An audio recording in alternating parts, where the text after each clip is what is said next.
Welcome to another episode of the Grizz Nation podcast. First, I'd like to shout out the King's Lab for sponsoring this episode. This will be the first episode since I've announced our partnership that they are actually sponsoring, so pretty excited about that. I will post a link in the description for his website.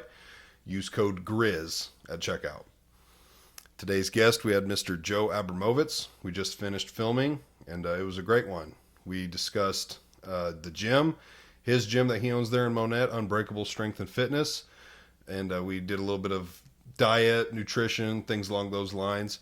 So it was a really good podcast. Joe actually said that he was thinking about starting his own. So if that happens, I'll probably be making an appearance on there. And we talked a little bit about that as well. So hope you guys enjoyed the podcast, and thanks for watching. See ya. Yeah, no, it's I haven't set up like this because it was the most cost efficient thing to do.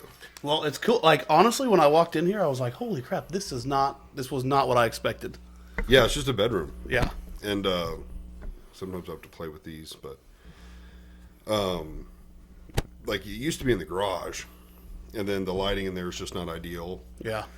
We have a spare bedroom for now, so I decided to do it in here while I have it. But no, I did it this way just because it was the most cost efficient. You know, I didn't have to get a camera and a computer, which would be the goal eventually. Yeah. But until then, this will be it. Just gonna get these a little closer. Love it. But so I guess where I wanted to start, I guess there's a couple places. We'll go back to like the beginning, because you weren't built like this back in high school. No. Not at all. No. So, actually, when I graduated high school, dude, I was 138 pounds when I was a senior. Mm-hmm. And, but I was talking to somebody the other day, and I started, so everybody's like, and this is just my personal, this is my personal irritation. Everybody's like, oh, I started lifting when I was in freaking 6th grade or when I was in 7th grade. And I'm like, no, you had a weights class then. Like, that's not when you started lifting. Like, when did you start lifting? So for me, when we were juniors, I think, I was 17, and it was Christmas break, and that's when I got my own gym membership. I did my own programming, and that's when I started lifting. So I'm 30 now. That's been 13 years almost. Mm-hmm. So it's been 13 years of, training, dieting, different things. And my body weight right now is around 265. So you're talking, almost 125 pounds more than I was when I graduated high school. Right. Now, but you were lifting in high school. Yeah. Junior and senior year. Yeah, I started junior year. But I also didn't know what I was doing. Like, that was a trial and error phase for me because, I thought, my perspective on nutrition has changed so much since I was a junior. I thought, I've got to eat super clean. I was eating tilapia and rice. Rice cakes were my snacks. Like, all these low-calorie things that I thought was healthy that was going to get me bigger and stronger. Salads. Like, I was eating salads. Right. And so, I was spinning my wheels for a long time at that age because I just thought eating healthier is how you got bigger. You got to put in calories to gain weight. Right. Yeah. Diet, I feel like, and I'm no expert in this field, but that sounded more like a diet of you're 400 pounds and you're trying to lose weight. Yes. Or maybe you're, a bodybuilder and you're trying to cut. Then you got to eat real healthy, lower your calorie intake. But if you want to put on muscle and just get bigger in general, yeah, you need calories to do it. Yeah, for sure. And that's another thing, like nutrition, especially as you age, metabolism's everything. You got to figure out what's your metabolism doing. And, you see people even now that will come up and they're like, hey, I'm, 250 pounds, but I want to be 220 or 190 or whatever. Mm-hmm. And you take a look at their nutrition and it's like, okay, well, you're eating 3 crap meals a day. Mm-hmm. You need to increase your calories. You need to increase. So you could actually have to increase your calories to lose weight, because as you increase calories, you increase your metabolic rate. And as your metabolism runs, that's what actually will start to burn the fat. So a lot of times people don't realize that you actually have to increase your calories to lose weight. But you need to make them cleaner. Sure, yeah. It's all relative what your goal is, but you look at people that are getting contest ready.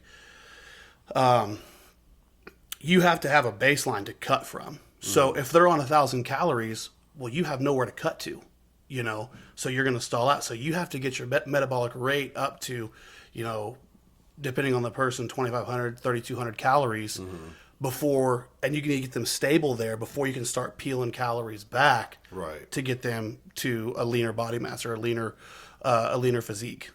I feel like what my goal is like maybe the toughest goal, because there's either gain weight, which is typically gain muscle, lose weight, which is typically lose fat.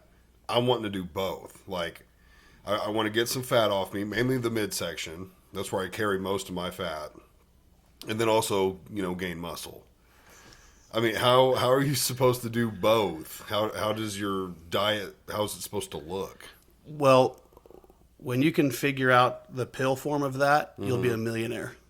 Because that's what everybody wants. They're like, well, I want to get stronger and bigger, and I want to lose fat, and you can do it. It's really hard. I mean, so when it comes to nutrition, so strength training, strength protocols, and all that stuff, I'm very comfortable and confident in. If somebody asks me for nutritional advice, I pass them on because I know just enough to be dangerous. I will say, I do plan to educate myself in that a little bit more. I'm 30 years old now, so I want to get a little healthier. I spent the last 10 years of my life getting as big as I could, as strong as I could, so that I could move as much weight as I could. And, when I turned 30, I kind of told myself, hey, it's time to start getting a little bit more concerned with my health, pulling back on some of the calories, getting to a healthier weight. So I'm kind of in the same boat you are right now. It's like, well, I know my diet needs to be cleaner, but where do I go? So I'm actually going to educate myself a little bit more in that in the next year or two of my life. By the time I'm 35, I would like to have a completely different physique.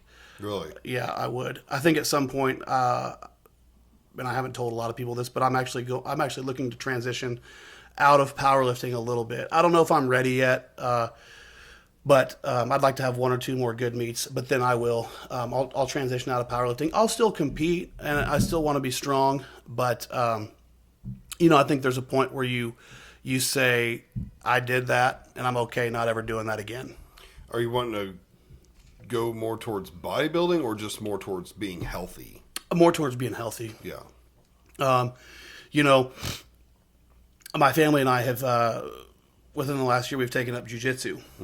And that's tough. That's tough. And especially when you go in and you have no dexterity and you have no gas tank for cardio, powerlifting, you joke about that and cardio is a joke and everything. And it's funny until you actually need that application in your life. Right. And then it's like, holy crap, this sucks. I'm gassed and we're just freaking stretching. Right. And I don't want to be like that when I'm 35, 40, 45. I want to change that as I progress through my life. So I certainly don't know that I have aspirations to go the direction of bodybuilding. And I certainly... Because that's very strict. It's very strict. And also, people look at, you look at a bodybuilder and you're like, oh, he has abs. Oh, he has, this. And people automatically assume they're healthy. That's not necessarily true. They might be the most unhealthy people out there. Exactly. I mean, these guys are out here starving themselves. Like, they're going through the grind. Just in a different way, in the other extreme. Right. 2 hours of cardio a day plus their workout and, 1,500 calories. That's miserable. That's not fun at all. So that doesn't sound appealing to me at all. But I certainly do love, the powerlifting industry, weightlifting and all that stuff. It's a blast. So I certainly don't see myself walking away from it. But whereas, I got to a point in my early 20s where I said, I really don't care what my body weight is. I'll get as heavy as I can be if I'm as strong as I can be. Right. And now, it's transitioning to, hey, maybe I get to 220 or 240 and then I continue to compete in that weight class, but I'm healthy now. Right. I had a coach at one time, and I reached out to him. We were talking, and I said, hey, man, like, what do I have to do to maintain this physique while simultaneously being healthy? And he's like, bro, like, everybody's heart's the same size. So when you're over 250 pounds, like, you're losing years of your life already. Mm-hmm. And I was like, oof, like, reality check, Right. And that hit pretty hard. Like, you start getting 275, 280, 300, 320 pounds. And, that's hard on your body. Mm-hmm. It's hard on... I've been at that weight for many years. So, Mm-hmm. But it's a little different, like yourself, you're a big frame guy. Like, your frame is big. Like, you're built to carry 280, 290, 300 pounds. I do have that build. It's still not healthy, but there's people I'll meet, and they'll tell me their weight. They're like 250 or 240, like around that, and they'll have a good sized gut on them, and I'm thinking, bro, I got 40 pounds on you, and for the most part, my shirts hang kind of flat. So I'm always like, I think I carry it well, but no matter how you carry it, it's not healthy. Right. And, even more so, like, look at me, like you said, whenever I was in high school, like, dude, if I don't weight train and I don't eat the way that I do, if I have a completely sedentary lifestyle, like, I'm probably 160 to 185 pounds max. Right. So you would just drop it all. I would drop it all. Right. I have to work hard to maintain the body weight, See, this is where I said naturally. Like, I naturally, within the last probably 5 years, sit around 280. Yeah. Right now, like, and it could get up to, the heaviest I've ever seen on a scale was 290. But I typically float around 280, 285. And how tall are you? 6 foot. Yeah, you're 6 foot tall. Here lately, I float around, since going to the gym, 275 to 280. Mm-hmm. So I've lost anywhere from 5 to 10 pounds. My weight can fluctuate 5 to 10 pounds in a day. Right.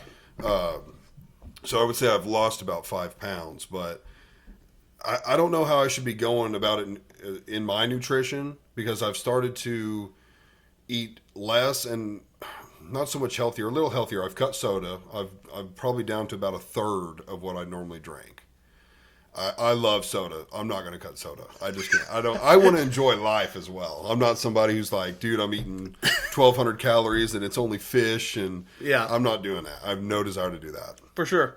But like on the way to the gym, so I take my pre-workout before I leave, and then on the way to the gym, I have a 20-gram protein bar and a Body Armor. I eat a healthy-ish lunch, nothing crazy. It's not huge, it's not small, just normal lunch. And then dinner, I've been kind of cutting back what I intake. On top of that, I'm taking protein shake, amino acids, creatine. So I mean, I've kind of made it healthier, but now I'm wondering.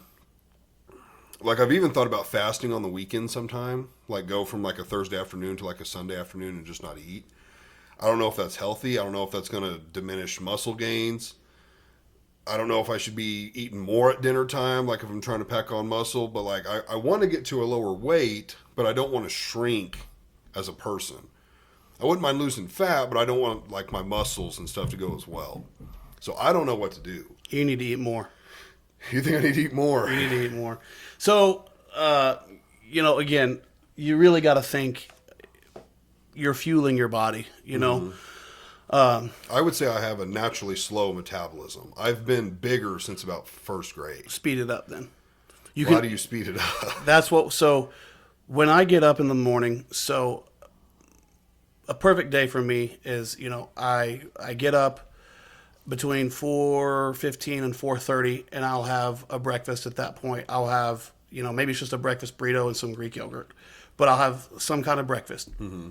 Then I'm at the gym by 5, train till 5:36 or so. By the time I get back home, I'm having some sort of protein shake, whether that's some sort of fast-acting sugar with that protein shake. But I'm having some kind of meal then. So it's not even 7:30 yet, and I've had 2 meals. Okay, that kind of sounds like me. I mean, I've just had a protein bar. That's it, 20 grams though. And then as soon as I get to work, I have my protein shake. Okay, and then about 2 or 3 hours. Well, actually, no, probably between 8:30 and 9. I have my third meal, which consists of 5 eggs and some sort of carbohydrate, whether that's oatmeal, whether that's toast. But I have some sort of carbohydrate with 5 eggs. Then at lunchtime, I have meat and potatoes, whether that's chicken and potatoes, steak and potatoes, maybe shrimp and rice even. So that's what I have for my lunch, and that's meal number 3. Around 4 o'clock, 3:34, I have meal number 4, which is again 6 to 8 ounces of meat, and then a cup of rice or a cup and a half of potatoes, something along that line. Then I get home, change, do whatever. Then the family and I would go train jiu-jitsu. Then after I get home from jiu-jitsu, I have dinner again, which is again a meat and a carbohydrate, which would be, at that point, again, shrimp and rice, shrimp and potatoes, or something along those lines. Right. And then before bed, I have another protein shake and fruit. So, you're looking at 3, 4, 5, 6-ish, sometimes 7 meals a day. But, we go out and eat and people are like, oh, you should probably eat 3 or 4 plates full of food. And I don't. I mean, my portion sizes are, I wouldn't say small, but they're the same every time. 6 to 8 ounces of meat, a cup to a cup and a half of a carbohydrate, and then maybe some fruit, some yogurt, or something along those lines. So, overall, really, my diet is not terrible as far as cleanness goes. Where my unhealthy habits come in are, dude, in the middle of the night, I am a midnight snacker. Like you'll wake up. Oh my gosh, dude. It's terrible. It's terrible. Crazy. Well, I can just tell you last night, my wife made a 9x13 pan of brownies. I woke up last night and I woke up twice and I had 2 or 3 brownies. Both times I woke up with a glass of milk. So, oh my God. Overnight, I put down 6 brownies and probably 18 ounces of milk. Right. In the middle of the night, in the middle of sleep. That's not good. Also, I've talked to people about this before, and I'm like, dude, I don't even know how to fix this problem. Because, people are like, oh, drink casein protein before bed. Eat cottage cheese. Eat something that's high in fat and takes your body some time to digest. And I'm like, dude, I've tried all that, and it never works. It's Why? Why I don't know, dude. I really don't know. It doesn't satisfy your craving? No, man. I'll wake up in the middle of the night. I'll make sure my wife, she knows when she goes to Walmart, she better be coming home. I say that no, she can listen to this thing and be mad at me. But she comes home with Captain Crunch, Reese's Peanut Butter Cup cereal, Cinnamon Toast Crunch, because that's my midnight snack. Dude, I'll eat 2 or 3 bowls of cereal every night. Do you have insomnia or something? You can't stay asleep? Oh, no, I can't stay asleep at all. Interesting. Once I'm out, I'm out. Yeah, no, that's I not don't me. get up to piss or nothing. No, dude, I'm up. I'm probably up 3 to 4 times a night, every night. So your rest is also not Terrible, the greatest. terrible. I should probably go see if I need a CPAP or something because my sleeping habits are terrible. And my wife tells me that I snore terribly too. Yeah, bro, you got what's that called? I think I might have it too. Sleep apnea. Yeah, sleep apnea. Bigger guys typically have Oh, it. dude. Well, they say, You need to sleep propped up. dude, we got one of those beds. Yeah, we do too. And I'm dude, always propped. It's freaking. I get propped up and it still don't work. Wow. But they say I can't remember if it's 18 and a half, 18, 17 and a half. If your neck size is 17 and a half or 18 and a half, I can't remember exactly what it is. But if your neck size is that circumference, you're an automatic qualifier for sleep apnea. Is what I've heard. Right. And my neck. I got a measuring thing. Yeah, my neck certainly meets the requirements. I guarantee yours does too. I want to check that out. But I don't know. I don't know if I could handle that mask being on my face and stuff. I'm a side sleeper. So, I'm a stomach. I normally have to fall asleep on my stomach, and then I always wake up on my back. But I guess not always. I'm all over the place, so I couldn't do the mask either. But from what I've been told is, as long as you try it for 2 or 3 weeks and then tell your doctor, I can't do it, then you qualify for they have a new device. And it's a surgery. It's a minor surgery though. I have no idea how it works. I've done very little research about it, but it goes somewhere in your chest and you like turn this thing on or some shit, and you just don't snore anymore. I don't know what I don't know what it's doing, where they put it at, but you can get that if you can't wear your CPAP machine. Well, here's the other problem with the CPAP machine. I've heard from multiple people, one of the requirements is they tell you have to shave your beard off. No, not doing it. That's what I'm saying. Not doing Dude. it. I'm not doing it. Look So ridiculous without a beard. yeah, I don't know if you've seen or not. I lost a bet to Ian Burt about, what was it, a year ago. Did you see the pictures? I think I did. I had to shave my beard off. It was the first time I didn't have facial hair since I could grow facial hair. And dude, everybody's like, What was the bet? so the bet was we were betting over the Super Bowl, the Chiefs and the Eagles. Mm-hmm. And I'm glad that you asked because this is funny for Ian. But so deep down, so also I'm not a Chiefs fan. Mm-hmm. I think that everybody, I used to be. I actually used to like the Chiefs back in the day with Dante Hall, Priest Holmes, like Trent Green, all those guys, Tony Gonzalez. Like Yeah. I was a big, the X Factor. I was a big Chiefs fan back then. But nowadays, I've seen so many people transition from their original teams to a Chiefs fan because the Chiefs are winning. Right. And that just gets on my nerves. Bandwagoners. Bandwagoners. It just gets on my nerves. So anyways, I root against the Chiefs. Root against them. And that's a painful thing to do because the reality is they're good, and so it's hard And to you're root in against. Chiefs country. And I'm in Chiefs country. So Ian, he thought that he had me cornered because we were going to make a bet over the football game, the Chiefs and the Eagles, and he was getting on my nerves, dude. He was pissing me off because he had me in a corner, and he was like. Because we were going to bet on it, and I said, dude, I'm out. I'm not betting you. And he's like, I got Joe right in the. I got you. We were with some friends, and he's like, I got you right in the corner, right where I want, and just freaking egging me on. Yeah. And instantly, I said, you're on. And so we shook hands, and we made the bet. And I said, but I want to make an amendment. He said, okay, what is it? And I said, I want a spread. And he said, okay, I can do a spread. What do you mean the spread? So we did a modified spread. So basically what it was in order to win the bet, like I'm the winner or you're the winner, the Chiefs would have had to have won by more than 13 points. For me to win the bet, the Eagles would have had to have won by more than 14 points. If the game was won by either team by 10 points, the bet was void. If either team won by less than 13, we both lost. So Have to be almost a blowout. yes, exactly. Especially for a Super So Bowl. the result was we both lost. I had to shave my beard, everything off, and Ian actually got a tattoo. And he got a tattoo on his ankle of an eagle that I drew that says "Fly Eagles Fly." Oh wow! I think he got the worst end of the deal. Yeah, that's so. And the guy he stuck to it, so good for him. But yeah, so if you see Ian Burt, ask him to see I'm his going ankle. to now. But Wow, yeah, so that's pretty funny. What were we talking about right before that? so back to basically nutrition, Yeah. diet, weight training. So you think I need to eat more? I think you need to eat more. But I will say, nutrition, full disclosure, is not really my forte. I'm more of a weightlifting, program, protocol, junkie, form, etc. Well, I've been wanting to go up to 1-star nutrition. 5-star? 5-star, my bad. Yeah, I guess that makes more sense. Imagine there's like a 1-star and a 5-star.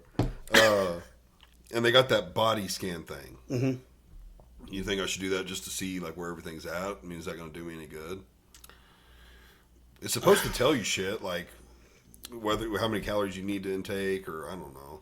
Yeah, I mean, I guess. I've never done those scans. I guess to be honest with you, I've never done those scans because I'm just being in the industry for so long, being around powerlifters and bodybuilders and stuff. If I do need nutritional advice, I just reach out to somebody. I'm like, hey, here's my body weight. What do you think I should be doing to accomplish X, Y, and Z? I have never done one of those body scans. I guess it wouldn't hurt. I would just go into it and try to figure out, So what do they do? I guess what's the purpose of it? I guess the other thing is too is if you want to use it as a monitoring system, like hey, I'm Right. going to do it today, and I'm going to do it in 3 months and then 6 months and see what Right. my progress is going to be. From what I've been told, it's supposed to give like your body fat percentage. I think it can measure like your muscle density, bone density.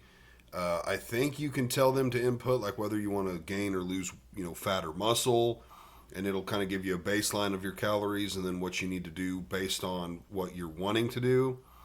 There was a few other things because I was talking to a few people that did it. It was even telling them like what specific food group they needed to up or decrease based on all of that information. It was doing things like telling you how much more or less, well, I guess more protein you would need to intake. And I mean, it seemed like it had some helpful tools. I don't, think it's going to be the make or break on whether you become a bodybuilder or not, but Yeah, I mean, I think if you're going to monitor it, and if if you have specific goals, and it's like, hey, I want to get to this or that, and you want to go up every couple of months and get the scans done, I think that's fine. Again, I've never done it. I just haven't had a desire to or a reason to. Mm-hmm. So, yeah, that's something I need to get more dialed into. I'm just not.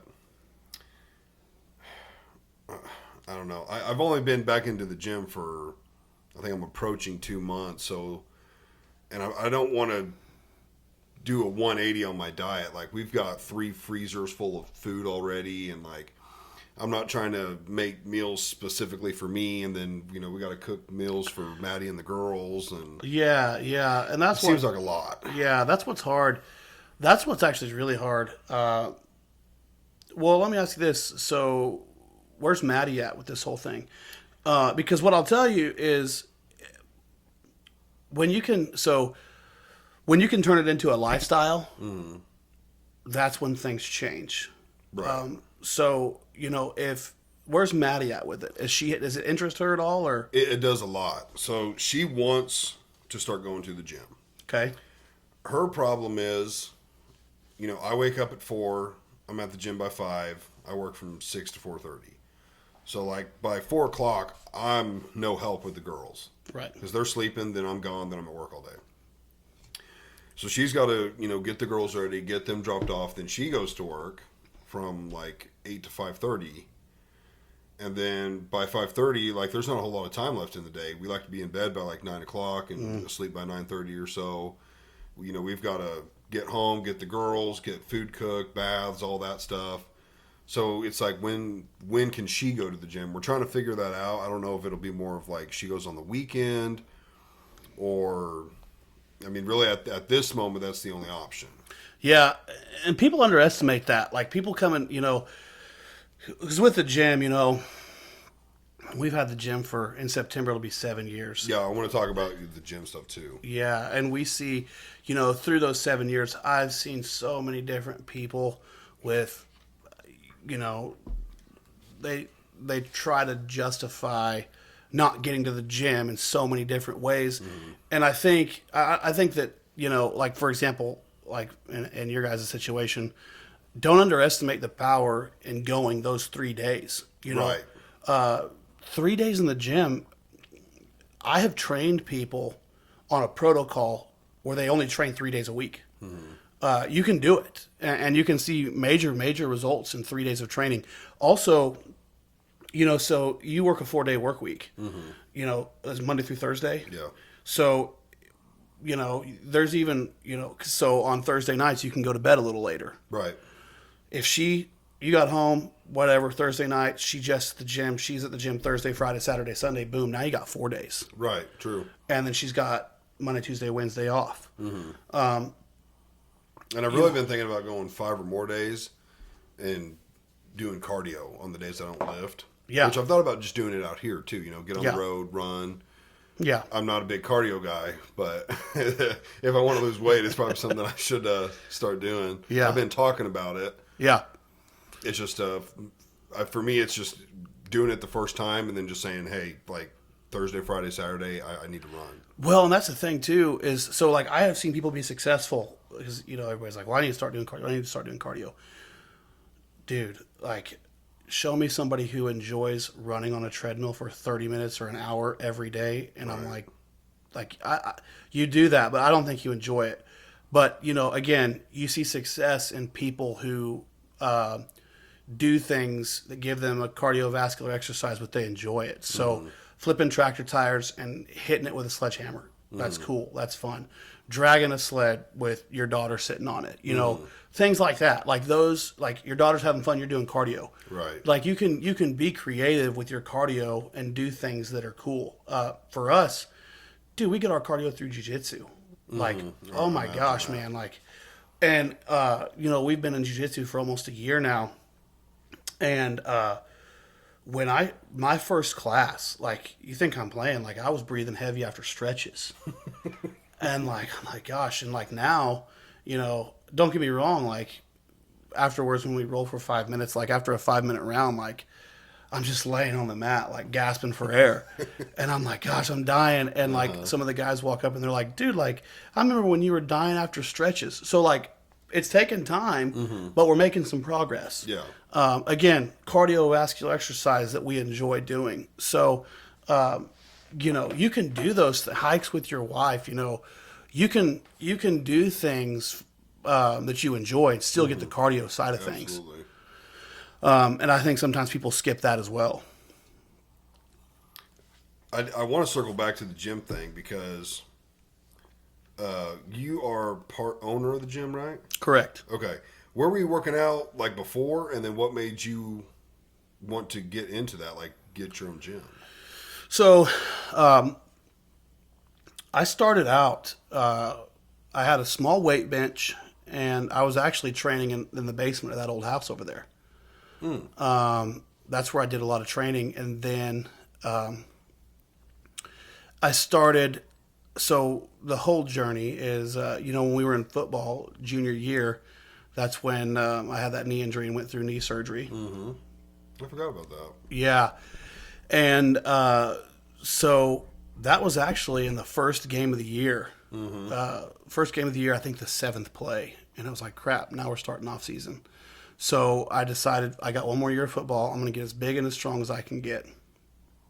So I started my off-season training, and Coach Hawker and I didn't see eye to eye in the workout programs, which, looking back, he was right, and I just was an arrogant 17-year-old that thought he knew everything. Right. So I was like, man, screw this guy. I'm going to the YMCA. Right. So I went to the YMCA, and I was training 7 days a week, and Hawker was like, That's a bit much, isn't yeah, it? he was like, you can't be doing that. You can't. And I was like, dude, like, I know what I'm doing. Like, I know everything. This Hawker's big. Yeah, jacked. yeah. And so speaking of Hawker, don't touch it. I was going to bring that up. I've told you that story. Yeah. Bro, such a good story. Yeah, so we'll have to circle back to that because now we left an inside joke out there. But anyways,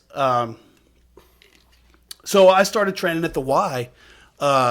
And dude, that was honestly huge for me as a 17-year-old because when you're in high school, your life is around high school. Your friends are in high school. There's just all this that's just you're just isolated at high school. Well, I branched out, like, and I know that sounds crazy, but like going to the Y was branching out for me because, dude, we were in Pierce City. We didn't go to Monette for much. Like, I know it was right down the road, but we just didn't do it. Yeah.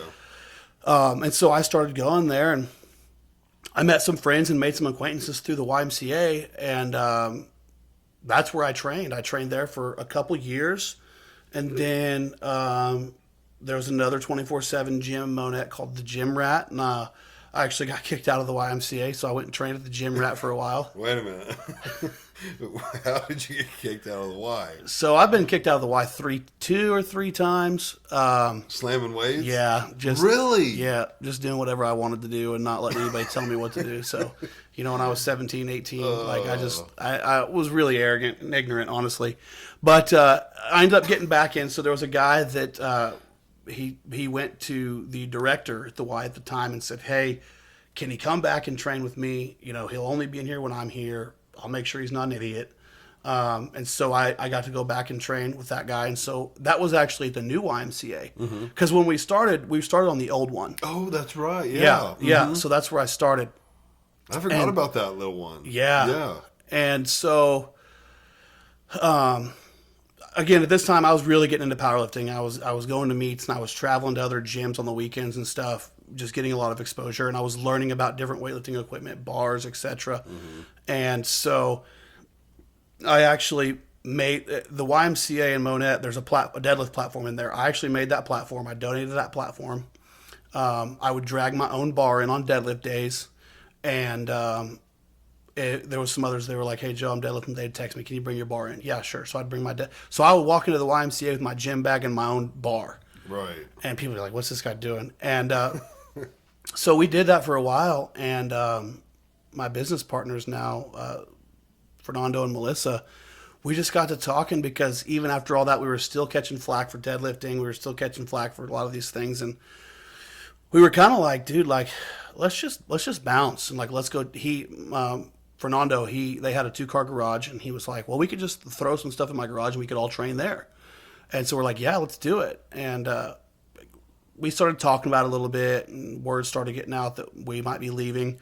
And we had several others, and they were like, well, if you leave, like, can we come with you? Can we come with you? And then, so we were like, should we just like maybe open a gym? And kept talking about it. And we had tried everything. Like, we looked for locations, found a location that was actually next to Well Bombs. And we were going to open up down there, but the city shut us down because there wasn't enough parking for the square footage of the building. So we kept looking.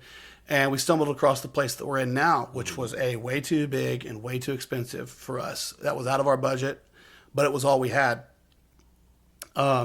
So we kind of sat around and looked at each other, and we're like, well, like, let's just see what we can do. So we took out as much as we could, which wasn't much.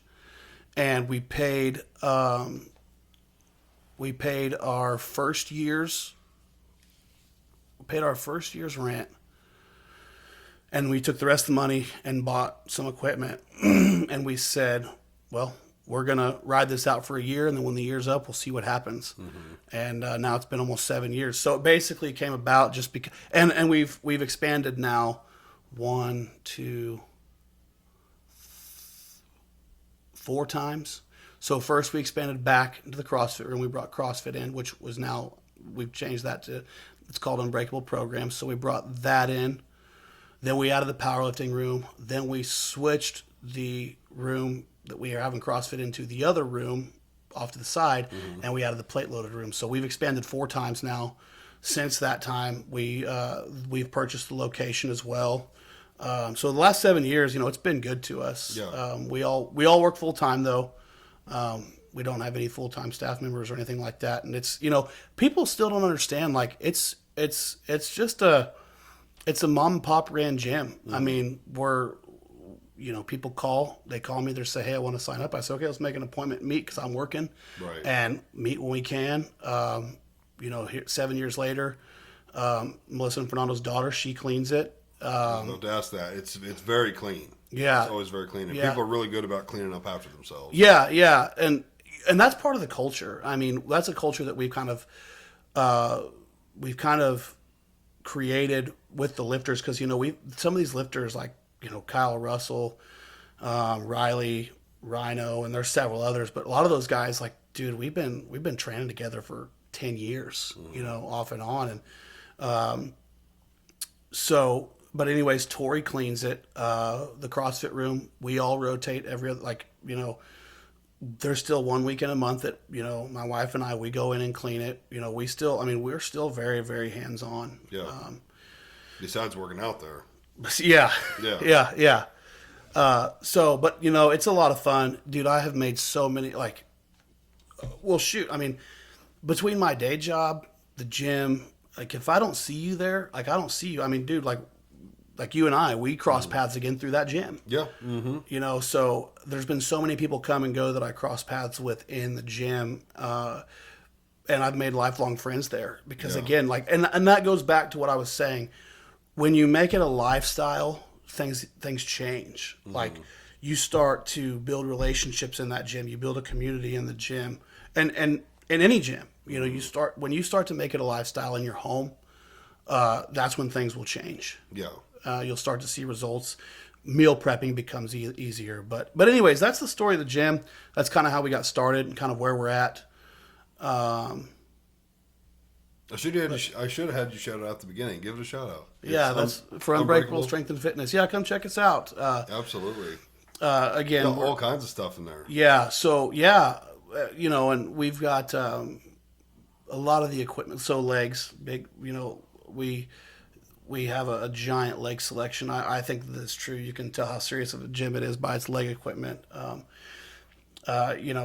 So and a lot of that equipment too.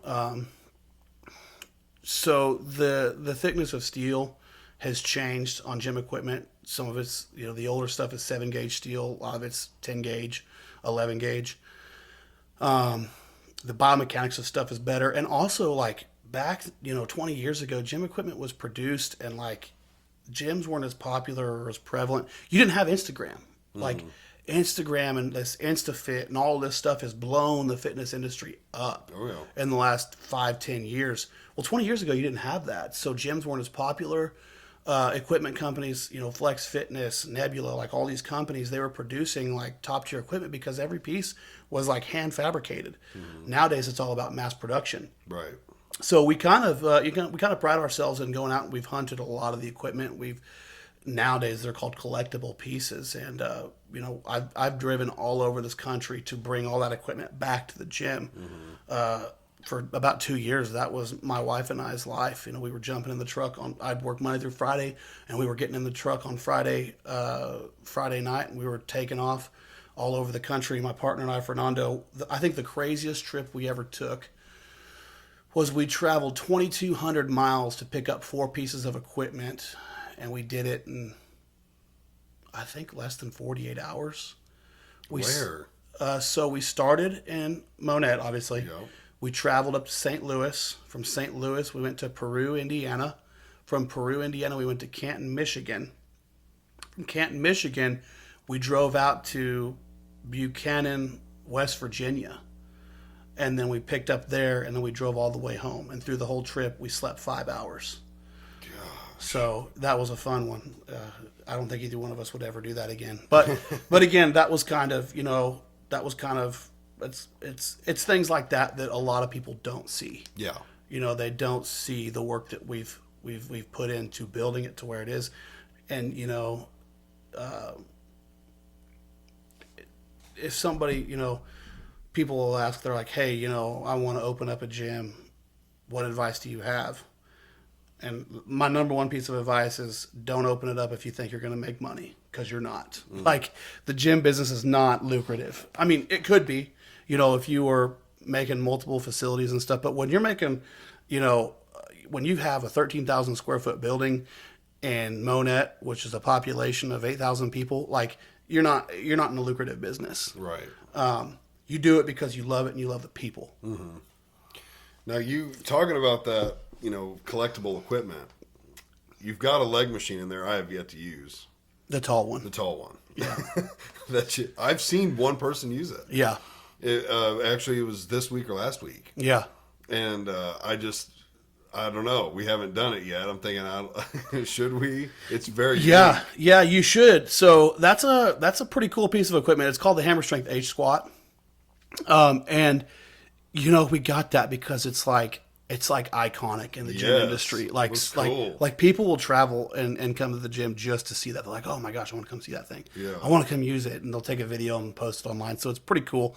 But basically what that thing is the trajectory of the arms and the way that it moves, it's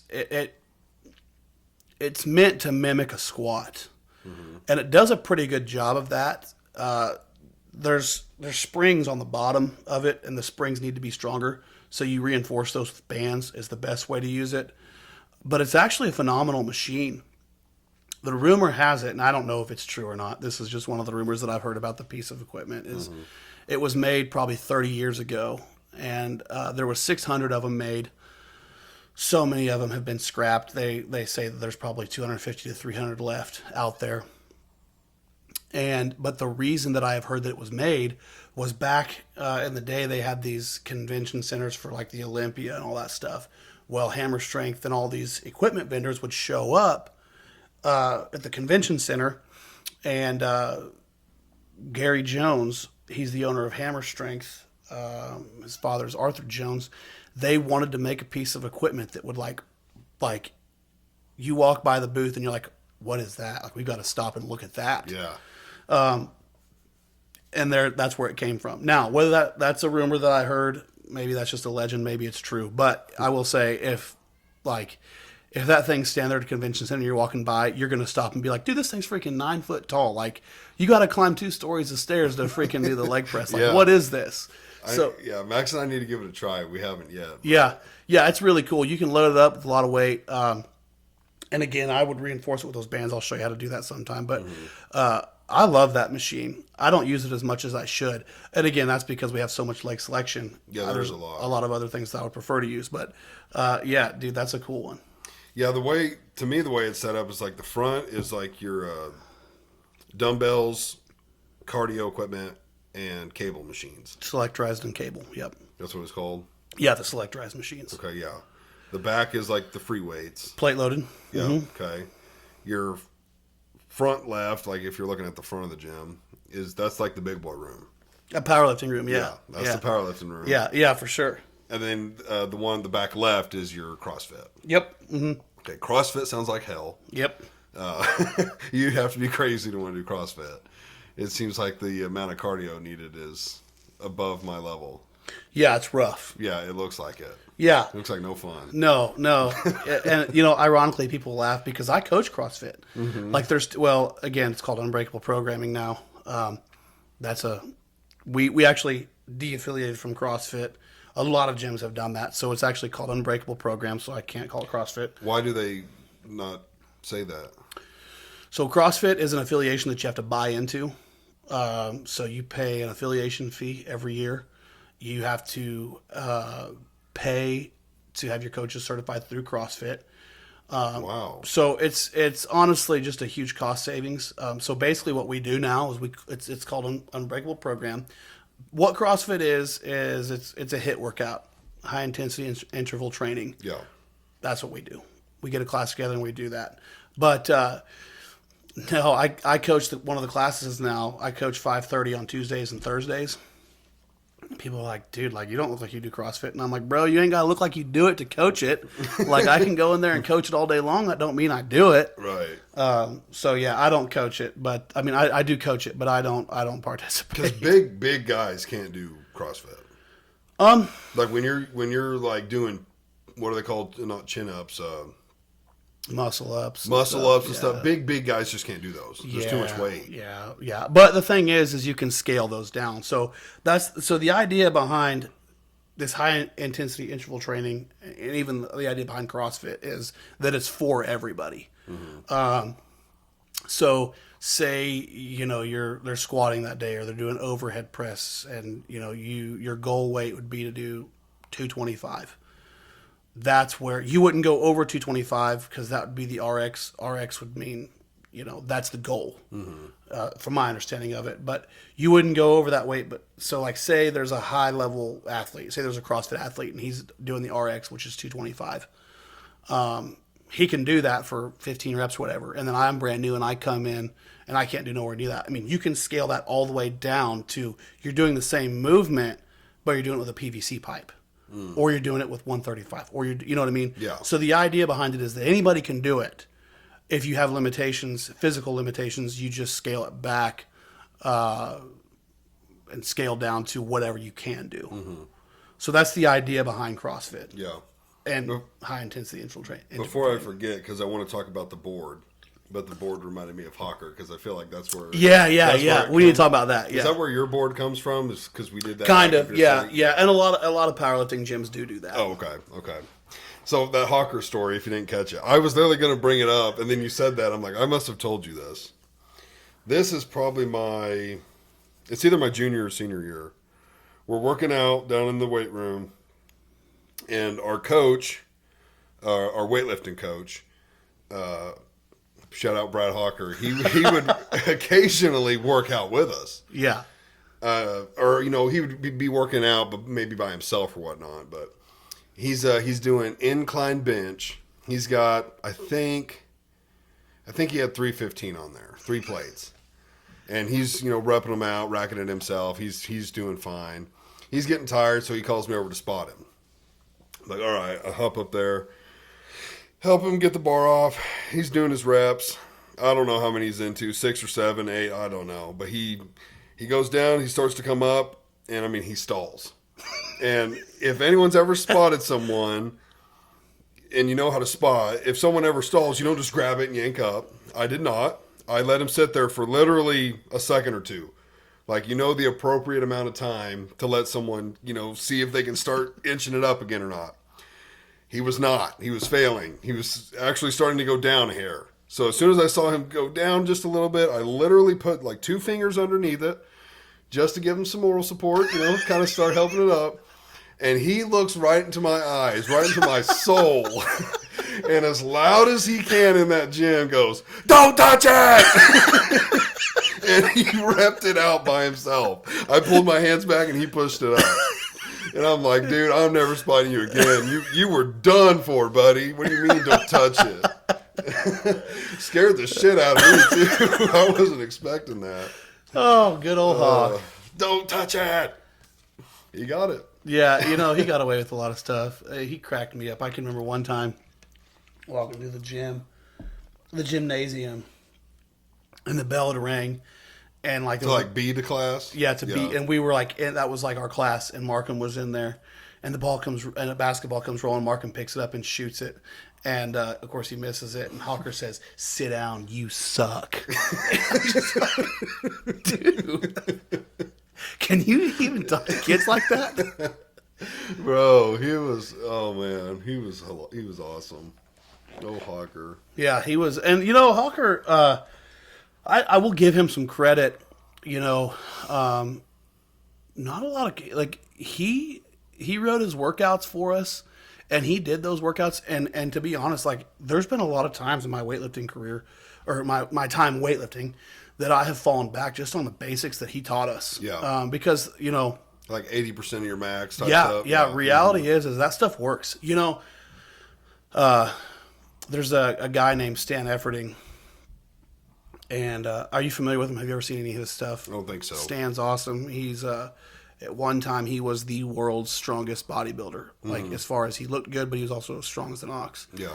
And I listened to him a lot. And he's got a diet called the vertical diet as well. And anyways, that's something else to get into. But one of the things that he talked about is 99% of results you will see is just putting in the work. Mm-hmm. Everything else is the other 1%.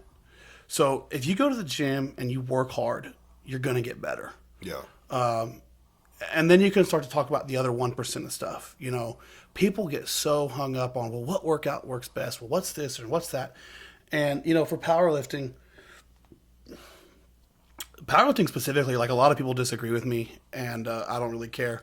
But I get into a lot of debates with people. Some of the big powerlifting programs is 5-3-1, the Cube method, Louis Simmons and the conjugate method. All these different methods, and I've ran them all. I've done not every single one, but I've done most of these methods. I've done all this stuff, and guess what? They all worked. Mm-hmm. They all worked. And you got people that are diehard on certain things and all this stuff. And I'm like, dude, just freaking go work hard. Yeah. Go work hard. I've never done a workout program or protocol that didn't work. Mm-hmm. So, I think that's another thing that people just get so hung up on in the gym is they're like, well, I just don't know what to do. Go online and find a basic push-pull workout and just start working out. Yeah. I have seen... people, you talk about bodybuilders or bodybuilding coaches or powerlifting coaches and stuff. I think the secret's in now, don't get me wrong. I think there's a place and a time and place for the critiquing of form. And I think there are things that you can do that is just, if you bench press every single day, don't do that. Mm-hmm. But I think that 99%, I agree with Stan Efferding. I think that the results come when you just put in the work. One thing I want to do, and I probably would like you to be there, for one, I don't know how the board works. Does someone need to be officially see it? Yeah, that board. So I also need to come through and dude, that board, man, it hasn't been updated it's honestly pretty sad how many years it's been since it's been No, updated. But yeah, because there's more records up there or broken records. yeah, that need to be probably added. like probably. What's the heavyweight? 261 and up, or was it a little bigger than that? I can't even remember. You got to think too. Like I made that board. So I made that board. We weren't even. I probably made that board 5.5 years ago. Mm-hmm. So I had to break it down in weight classes because, like, if I did true weight classes, so like true powerlifting weight classes is like 148 to 165, 165 to 181, 181 to 198, 198 to 220, 220, 242, 242, 275, 275, 308, 308 and above. That's a lot of weight classes. So if I put all those weight classes on the board, we don't have enough people to fill the spots in them. Right. So I had to break those weight classes up to what would be relevant to the members of the gym. Yeah, because even So- the heavyweight division is not full. No, they're not full at all. Like, what I want to do is go probably max out bench and squat. Mm-hmm. What else is there up there to Deadlift. do? And deadlift, which I don't know if I'd want to do deadlift and squat the same day. You wouldn't. Yeah, right, because Yeah. you'd be tired. So I want to go and hit 2 of those in a day, then a week or 2 later hit the other one.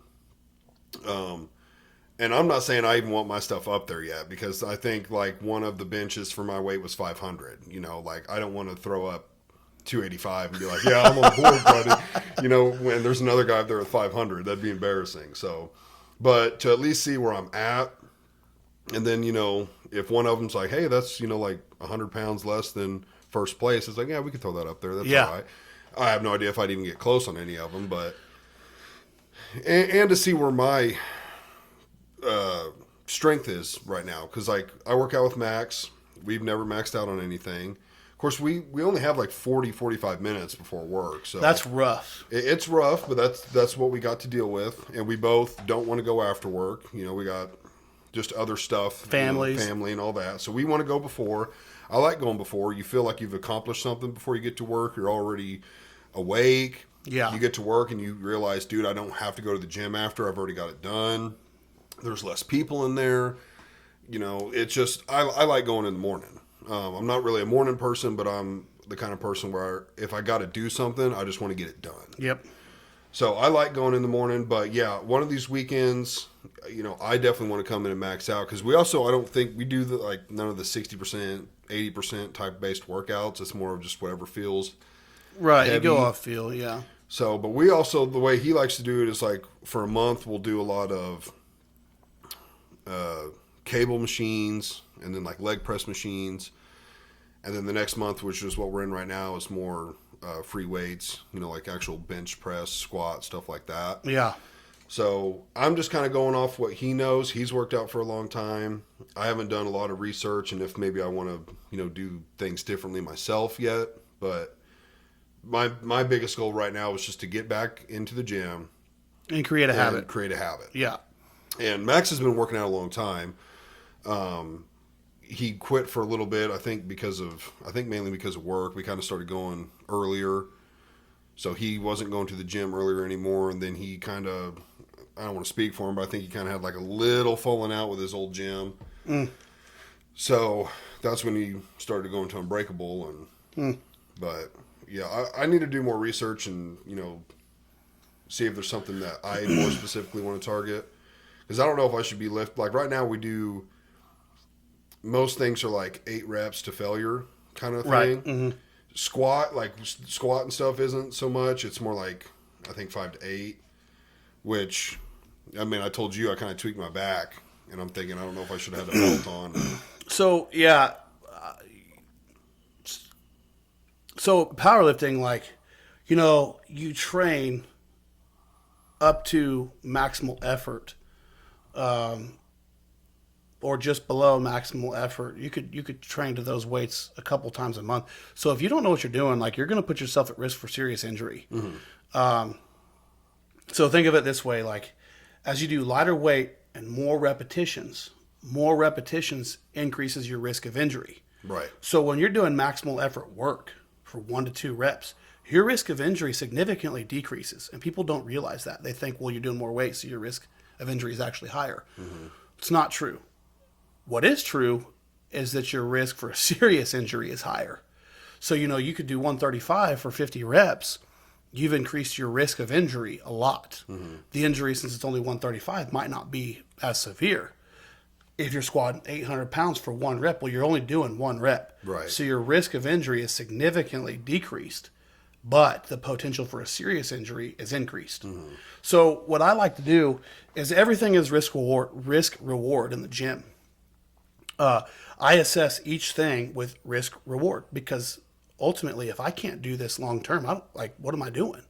So I approach every situation the safest way possible. And this is Joe theory. This isn't, I didn't really get this from anybody, but in my opinion, there's exceptions to every rule. But I don't advocate for squatting, benching, or deadlifting over 5 reps. And people say, "Oh, that's just a powerlifting theory." No, that's a safety theory for me. I don't think you start squatting dude, squat's rough. Squat is rough on the body. Yeah. I mean, it's taxing your lower back. If you're doing it right, it should be taxing your upper back. It's taxing your legs, your glutes. Squat's an overall body movement. Yeah. There's no powerlifting saying that says you bench with your legs, you squat with your back, and you deadlift with your soul. And there's a lot of truth to that. If you, a big squatter is going to have a big, strong back. Right. There's obviously legs in it as well. But you're not going to see somebody that squats, in my opinion, good and can maintain healthy form at a relatively heavy weight over 5 reps. Right, because you're going to start getting tired. You start, and that's part of the problem going back to CrossFit is, you got people squatting 20 reps or deadlifting 15, 20 reps. When you're deadlifting for 18 or 20 reps, when you get to rep 16, 17, 18, you could care less about your form, and you could care more what your priority at that point is I don't care what it takes to bust out these 3 reps. Well, when you don't care what your form looks like, that's when you're going to get hurt. So for me, squat, bench, and deadlift, I'm not going over 5 reps. If I want to get that hypertrophy training, I will do that through lunges, leg press, that's why we got a slew of leg machines so that you can get the same results doing those movements. For squat, bench, and deadlift, I'm a big advocate of you don't need to go over 5 reps. Matter of fact, if you're not into powerlifting, why bench press? It's not a chest development exercise. You can develop your chest with dumbbells way better. Incline. If you're not going to compete in bench press, dude, when I'm done powerlifting, I'm done benching. I don't care. Right. Unless if somebody wants to do, let's have a contest to see whose ego is bigger. Because let's face it, somebody says, hey, Sam, you working out? Yeah, what's your bench? Bench is the measure of strength for men. That's just there's nobody's like, hey, man, what are you squatting? How much are you barbell rowing? What are you straight leg deadlift? No, they want to know what you bench. Right. So you're saying bench is not a very good chest workout. It's not a good chest development exercise. Matter of fact, if you're benching correctly, you're using more back, triceps, upper back, lats, and even delts. For chest development, overall building a chest, I wouldn't fool with bench press. I've noticed we've done bench, incline, and decline. I can't remember which one I noticed it the most, but we do chest and tries. And we got done doing one of those movements, and I was like, damn, my tries are already fire. Yeah. And when I like to do bench or any of them, incline, decline, I go damn near as wide as the racks will allow me. It's got that ring on there. Yep. And I always remember when I first got into the gym, that was for your pinky. Right. Never enjoyed that. I was like, that is way too close for me. Like you said, I have a wide frame, so I'm like, that is just too close. So I used to do ring finger, middle finger. Got to where I didn't like that either, so I do pointer finger On the ring. on the ring. You're wide. Or if I like to go real wide, that to me is normal. Yeah. If I want to go real wide, I'll touch my thumbs to it and then go that wide. That's wide, wide, wide. But my thinking is the wider you go, the more chest you're engaging. So Is that not a good thought? So your range of motion is limited because that bar is going to get in the way. Right. So you can get more depth from a dumbbell. Also, when you go wide like that, dude, you were wrecking your shoulders. That's funny you say that. We were warming up one morning, and I'm like, man, I got crunchy shoulder right now. Like I can hear Yeah. it popping and stuff. Yeah, so I can actually, you know where the knurling starts, like on the bar. Yeah. Or wait, the So you got the ring, Yeah. and then you got the rough. That's called Yeah. the knurling. Okay. Yeah. Where the knurling starts. Yeah. That's where I put my thumb. Wow. Yes, because I'm preserving my shoulders. Right. So if I put my ring finger out on the ring, Mm-hmm. I can increase my bench press by 25 to 45 pounds because I'm reducing the risk. I'm reducing the distance traveled. Mm-hmm. Yes, I will sacrifice again risk and reward. Am I going to get a greater reward out of moving my hands out here, or is the risk too high for what's the potential injury on my shoulders? Risk is too high. I don't care about that 25 to 35 pounds. I'm going to bring my grip in where I can tuck my elbows and I can preserve my shoulders. Because ultimately, again, I go back to if we get hurt, we can't do this. Right. You know, so I'm all about safety. So I see people benching wide, and I'm like, bro, like, I used to do that. I used to do that. And you know what? The guy that taught me bench press was he's a great guy. And I've had a lot of guys teach me how to bench, and they're like, dude, they're benching wide. And guess what? They're like, yeah, I've had my rotator cuff repaired. I've had my labrum repaired. I've had this surgery on my shoulder. I'm like, bro, like all these guys are having shoulder surgeries. What's up with it? And I talked to one of them, like, dude, like, why do you guys all have shoulder surgeries? And they're like, because we bench wide. And I'm like, noted. I'm going to move my grip in, and I'm not going to bench wide, because I've seen a lot of narrow grip bench pressers, and like, dude, they're healthy. Like, Right. they're you know, the risk of injury is just, again, reduced so much because it's all about your elbows, right? So Yeah. a good powerlifter once told me, he said, if your elbows go out, your shoulders are going with it. So keep your shoulders tucked in closer to your body, and that's going to keep you safer through that movement. I'm trying to think. Like I would say, I'm normally roughly that wide, Yeah. but I mean, is that elbows out? Yeah, you're chicken winging. So you think I need to be more like this? Yeah, I mean, you don't have to over exaggerate, but like, there's a difference between here versus in there, you know? So, because I stay wide the whole time, but I was thinking more. You want to like literally spread that chest, you feel that flex. So when you're pushing up, you can feel dumbbells, dumbbell incline, or chest fly machine. Chest fly machine. You're not going to build a lot of mass off chest fly machine, but you can do modified chest flies that, you know, kind of mimic a chest fly slash dumbbell press. Do you know? Are you familiar with Andrew Gilliam? Yeah, Have you seen I him? don't know him personally. I don't think. Good but friend. yeah. Like Andrew and I consider him a friend of mine. So he actually started the same time I did. We both started the YMCA our junior year. He was going the direction of bodybuilding. I was going the direction of powerlifting. And now, if you've seen him, like, dude's massive. Yeah, like he's jacked. he's a monster. And the last time I seen him, I'm like, dude, we were talking about weights and stuff, and I said, like, what are you benching? He's like, dude, I haven't benched, and he's like, I can't remember the last time I benched. And again, just alluding to that bench press, straight bar bench press, it's not a chest development exercise. Like, go watch these bodybuilders. Yeah, Ronnie Coleman flat benched, barbell benched, but Ronnie Coleman, he was built different, you know. Right. But a lot of these guys nowadays, like, there's no reason for it. You know, you can build a chest so many other ways. Now, what I tell people is, like, if you like bench press, then bench press. Like, if you like it, if you go to the gym and that's like something that you look forward to, then do it. But if you're like, I don't really care about bench press, I just want a big chest, then throw that in the garbage can. Because, like, there's so many other ways to build a chest and reduce the risk of injury. Now, when you say dumbbells, you're saying dumbbell bench, like bench with the dumbbells, and then flies with dumbbells? Yeah, dumbbell bench, dumbbell flat bench, dumbbell incline bench. Now, you guys still do like incline, right? Yeah. So out of the three, because there's incline, bench, decline. Incline, your course up. Bench, you're flat. Decline, you're facing down. Right. Do you still incline and decline? Like, do you find those are helpful? So remember, like, my goal is, like, I want to be hybrid. Like, I want to be strong. I like powerlifting, but I also, I want to build too. So that's why I do incline, because I still want to build.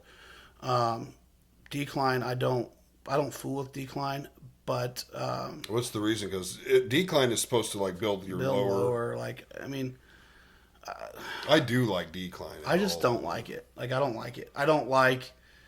I just don't like it. It feels weird to me. I'm not comfortable when I'm decline benching, so I just don't do it. Yeah. But Do you do decline with dumbbells or anything? Or you just never do decline? I don't fool with it. It's flat or incline. Flat or incline, baby. See, I do like decline, and I feel like when I decline, I get the most. My chest feels the most sore. Yeah. Oh, yeah. Well, and like, again, body types are different, so some things hit people better than others. Like, when I decline, it's just not good. And also, like, honestly, part of it is probably the decline bench that we have at the gym. It's pretty steep. Yeah, it's pretty steep. I laid on it. I was like, holy And there's shit. there's not an adjustable, like, the bar starting Yeah. height. Like, you got two choices, Right. lower or higher. And lower is just a little bit too low for me, and higher is just a little too high, so I don't like it. But incline, and also, like, incline, so theoretically, you would be the strongest on decline, then flat, then incline. As you increase the plane, it gets harder. Yep. So for me, so I also, like, I've been doing this for a while, so I'll have testers. So I know that if I can incline 365, I can probably bench between 430 and 455. If I'm benching 405, if I'm inclining 405, I'm closer to a 500-pound raw bench. So incline's a tester for me too. If I want to get an idea of where my strength is without testing my strength, I'll run to incline for a tester. And you'll find out, like, you'll have certain things. It's like, okay, when I can do this, then I can do that. And that's just your tester, you know. So incline's a big tester for me too. Yeah. Yeah. I don't know. I probably need to, like, get some videos or something off of you or have you, like, give me just a little workout or something. Yeah, dude. Kind of for see how sure. yours differs from Max's. And Yeah. because I think Max has more of a physique. Right. The higher rep guys are it's more for looks, if For I'm sure. correct. Right. Low reps, I'm talking 1 to 3 is Powerlifting. power lifters, and then somewhere in the middle is probably just like your average person. Yeah, and I think that, like, so when you powerlift and you're training heavy and you're hitting 1s and 3s and 5s and stuff like that, like, you can do that, then turn around and go do your hypertrophy or 8, 12, 10 reps. But I feel like, and I truly believe, I've seen people step on stage and stuff, these bodybuilders, like, when you train, or when you powerlift and you train heavy, like, you just build a density. Like, it's just a freaking block. Like, Yeah, it's just it's a denser density. muscle, I would imagine. Yeah. The higher reps lead to a more full, Yeah. full of water and blood muscle. Right. The low reps, it's more dense. Yeah, for sure. That's And- why a bodybuilder, they can look massive. Now, Ronnie Coleman was different because he Yeah. did squat like 800 pounds. But Yeah. they look massive, and they are massive. Yeah. But you could take someone much smaller than them who's a power lifter, and they're way stronger. Yeah. Like, who do you ever see the guy on TikTok, or I think he's on Instagram and stuff, and starts with an A. He's a professional power lifter. I would say he's got a build. He's smaller than you for sure, but the dude is insanely strong. He goes into gyms dressed up as a janitor. I've seen him. Yeah, Okay. yeah. And these massive Yeah. dudes will be, deadlifting like 600 pounds, and you'd be like, Can I move that real clean? quick? Yeah, I need Yeah. to clean. And Yeah, they're like, yeah. dude, you can't move that. He's like, no, I do it. And then he'll do it for like easier and more reps than they Yeah, can do it. yeah. I know who you're talking about. Yeah. His videos crack me up. And that's like, dude, like, that's powerlifting. Like, that's the beauty of powerlifting, is because, like, you have, I can't tell you how many meets that I've walked into. Again, powerlifting, man, it's just been going back to what I was saying earlier. There's a part of me that wants to transition out of it, but I'll never leave it because it's been so good to me. And I've competed in so many different states and seen so many different things and met so many different people that, but I have been in so many meets where I'll show up to the meet and, there's somebody that's actually a bodybuilder, but they've been training heavier and they're jumping into a powerlifting meet. And I've walked into meets, dude, and I've looked around and I'm like, oh my gosh, I'm going to get waxed. Like, there's some monsters here. And turned around and won the overall in the meet. Yeah. Like, because these guys that, it's just different. And then, and then at the same token to that, like, I've gone to meets and you know, I've been beat by people that's like, are you free? Like, I've been beat by people that when they walk out of the gym for the day in their sweatpants and hoodie, it's like, do they even lift? Like, you don't even know because they're not big. Right. And they just walked in and you know, totaled 2,000 pounds or something. It's like, what? Like, how does that happen? Yeah.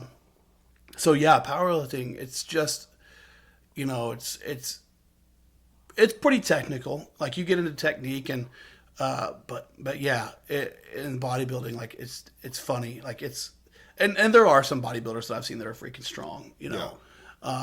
But yeah, I've been to so many meets where you walk in and it's like, man, like these guys are massive. Like, we're fixing to get stomped and it doesn't happen. So it's cool. Like, I mean, you look at like, have you seen Rhino? No. You never ran into him yet? Well, yeah, he's not in there at that time. Like, you'd see him on the weekends. But, like, Rhino, like, dude's a monster. Like, he's huge. But I don't know if you, I mean, I've seen him for years, so, but, like, if you've seen him on the streets or something, like, I don't know if you'd be like, dude lifts it, like, works out, or if he's like, he's just a big dude, because he's just, he's just been big his whole life. Like, he's just like, everybody's like, dude, that's a big dude. But like, I don't know if your mind would run straight to weightlifting. Right. He's just massive. A big dude. Like, yeah. he's just massive. But I've watched him bench 585 in a meet. Like, he's almost at a 600-pound raw bench. And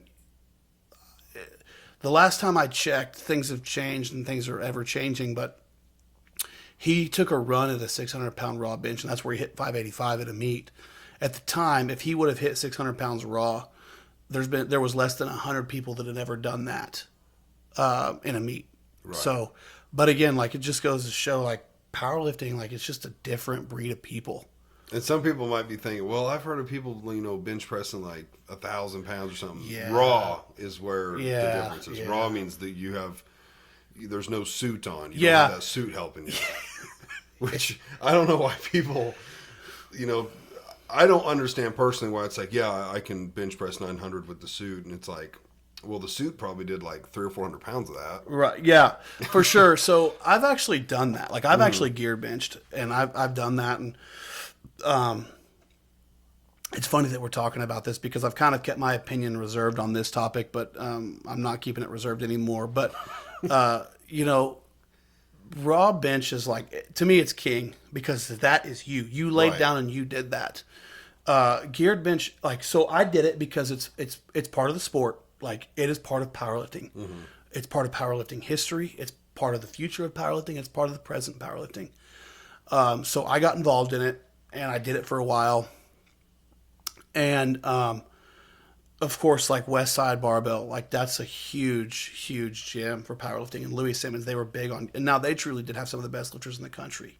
But now, like, things are changing so much. The bench press shirts people are wearing now, like, you know, people can't hit a 405-pound bench press, but they're benching 1,000 pounds in the shirt, and then they're walking around and telling people, "Yeah, I'm a 1,000-pound bencher," and it's like, no, you're not. Like, no, you're not. Like, Right. you're just like, to me, that's insulting people. Like, there's a guy out there named Julius Maddox, and I think he still holds the bench press, the raw bench press record. Again, I haven't kept up with things lately, but I think he was around between 750 and 780. Mm-hmm. You got guys that are spending $500-$600 on these bench press shirts that are like, you know, that thick, and they're hitting 1,000-pound bench press, and they're like, "Oh yeah, like, I'm a 1,000-pound bencher," and people are like, "Whoa, I thought the world record was 700 and something pounds." Like, no, like, Right. I'm a 1,000-pound bench, and like, you're discrediting Julius Maddox, in my opinion. Like, you're flat out disrespecting him because, and it would be different if somebody explained this. Yeah, that's why I wanted to explain But that. so many times people don't explain it. They're like, "Oh, I'm a 1,000-pound bencher," and then they just walk on. And it's like, what? And the best way, so when people say, "Well, what is geared benching? Like, what is the whole geared powerlifting thing?" The easiest way to describe it is, think of track. In a track meet, you got high jump, right? Mm-hmm. You got high jump and you got pole vault. Mm-hmm. So the goal is to get over a bar at the highest height possible. When you're high jumping, you have no equipment. Right, it's just you. When you're pole vaulting, you have a piece of equipment to help you go over that bar. Mm-hmm. So the powerlifting, it's the same thing. When you're bench pressing raw, you're doing a high jump. You have no equipment.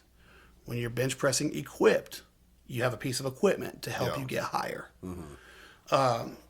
And again, the first question, because nobody gives a rip, dude. Like, go to the freaking mall or the Branson Landing and tell somebody you bench pressed 1,000 pounds in a bench press shirt, and they're gonna be like, okay, like, thanks for Good telling for me. you, bud. Yeah, like nobody cares about your, and again, I know people don't like my opinion on that, but nobody cares about your 900-pound multi-ply bench press. Sorry, It is a weird concept of why would anybody even want to see it as far as competing. Yeah. Because it's not really him doing all of it. No. And like they get It'd be like so, if I got a forklift in there and was like, yeah, I bench pressed 4,000 Yeah. pounds. And the like, forklift helped me. the gear guys get so mad about that stuff. They're like, well, I did it. And I like, because I've seen some like, dude, some freaking stellar raw bench pressers. Like I've seen some, and like they'll wear these shirts. It's like, and it, like there's shirts out there that raw lifters will wear that's like, if you didn't do it raw, you didn't do it. And like these geared guys are like, like that's not freaking true. And it's like, yeah, it is. Right. Yeah, it is. Like lay down and freaking bench press it. Oh wait, you can't because you don't have your shirt. Right. And again, I understand that it's a part of the sport. I understand all that stuff, but things get so, there's so many misconceptions when somebody's like, especially like if you think of somebody that's like, comes up and like, hey man, like I benched 550. You would probably believe that was their raw bench press. Right. And they're not telling you, well, so you're talking about somebody that benches 320 pounds. And now they're like, yeah, I benched 600 pounds. It's like, holy crap. But they forgot to mention. But they forget to mention that they're using a slingshot, or they're using a shirt, or they're using something like that. And so, but in my opinion, it's an ego thing. Like, because everybody wants things right now. So how can I get a bigger bench right now? Well, I can put a bench press shirt on, and then I can tell people I benched 700 pounds. Right. And I can do that overnight. Or because the alternative is you train for 10 years. If you want to bench 700 pounds, the reality is you probably train for 10 years and you maybe get to 500. Right. Because there is a level there that physically you might not have the anatomy to surpass. Right. It's not just hard work that goes into things. Right. If you have bad genetics, Right. there's nothing you can do about it. Right. If you have great genetics, Yep. then that's just a win for you. I mean, I remember going to school with a kid. I don't ever remember him working out. Everyone always said he never worked out. Dude was ripped. Yeah. Had a 6-pack, big chest, big arms, big legs, never touched weights. Yep. It's just how he was built. Yeah, and that's a good point because people, there's the old saying that hard work beats talent when talent hardly works, right? Well, what happens when talent works? Right. Then you have professional athletes. Yeah, that's when you got Michael Jordan's, Yes. Kobe's. That's when Yes. that kind of stuff happens. Yeah, and that's what people miss is they're like, because I'm a true advocate for work your butt off, like work hard, chase whatever goals you have, pursue those, but don't give these misconceptions of like, oh, hard work does work whenever talent hardly works, but when talent works, you got a monster on your hands. Yeah, that's when you have grades. Yeah. Yeah. That's when you have the grades. Yeah, exactly. Yeah, and that's where your professional athletes come from. Yeah. So, and the same thing applies in every sport. Powerlifting. Like you take these guys that, they're the guys that are benching 315 as a junior in high school and not doing anything to get there. Yeah. And then they channel their focus and their dedication towards being strong. Oh, now they're 25 years old and they're benching 550. And it's like, freak, it's taken me 10, 12 years to get to a 500-pound bench press. Yeah. And this guy did it in 4.5 years, So, yeah, when you get somebody that's like freaking blessed with good genetics and they work hard, like, that's something special. Yeah, I mean, there's a big difference for like someone who's 130 pounds starts their 10-year journey, and then a guy who was walking around naturally 220 starts his 10-year journey. Yeah. The guy who was naturally 220, I mean, he was carrying around 220 already. He's Yeah. already stronger. Yeah. Like, I work out with Max. Max is probably 160 pounds, if I had to guess, 170 pounds.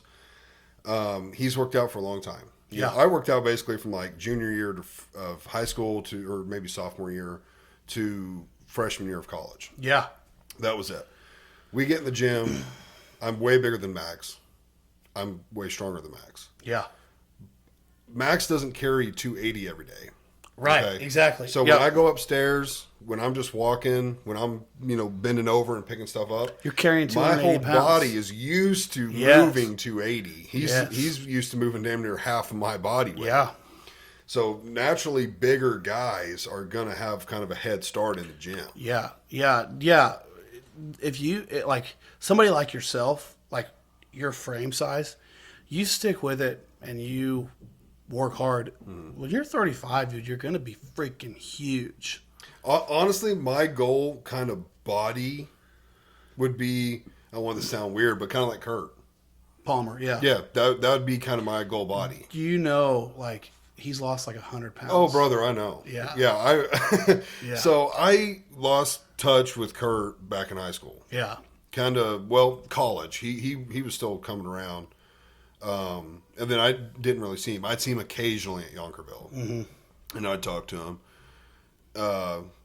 And then I don't remember how long ago that was, but I either saw something on Facebook or saw him in person, and I was like, holy shit, Kurt's put some LBs on. Yeah. And I didn't know, what was going on with that. I was like, I think he still works out. I mean, I've never known him to not work out, but he definitely put some pounds on. Yeah. And then I ran into him at the gym. Hadn't seen him since that. And I think day like 2 or 3, I think we like said hi the first day. And day 2 or 3, I was like, damn, Kurt, you look good. You lost some weight, huh? And he told me about it. Yeah. Yeah, he said he lost like 90 pounds. I was like, I'd believe it, brother.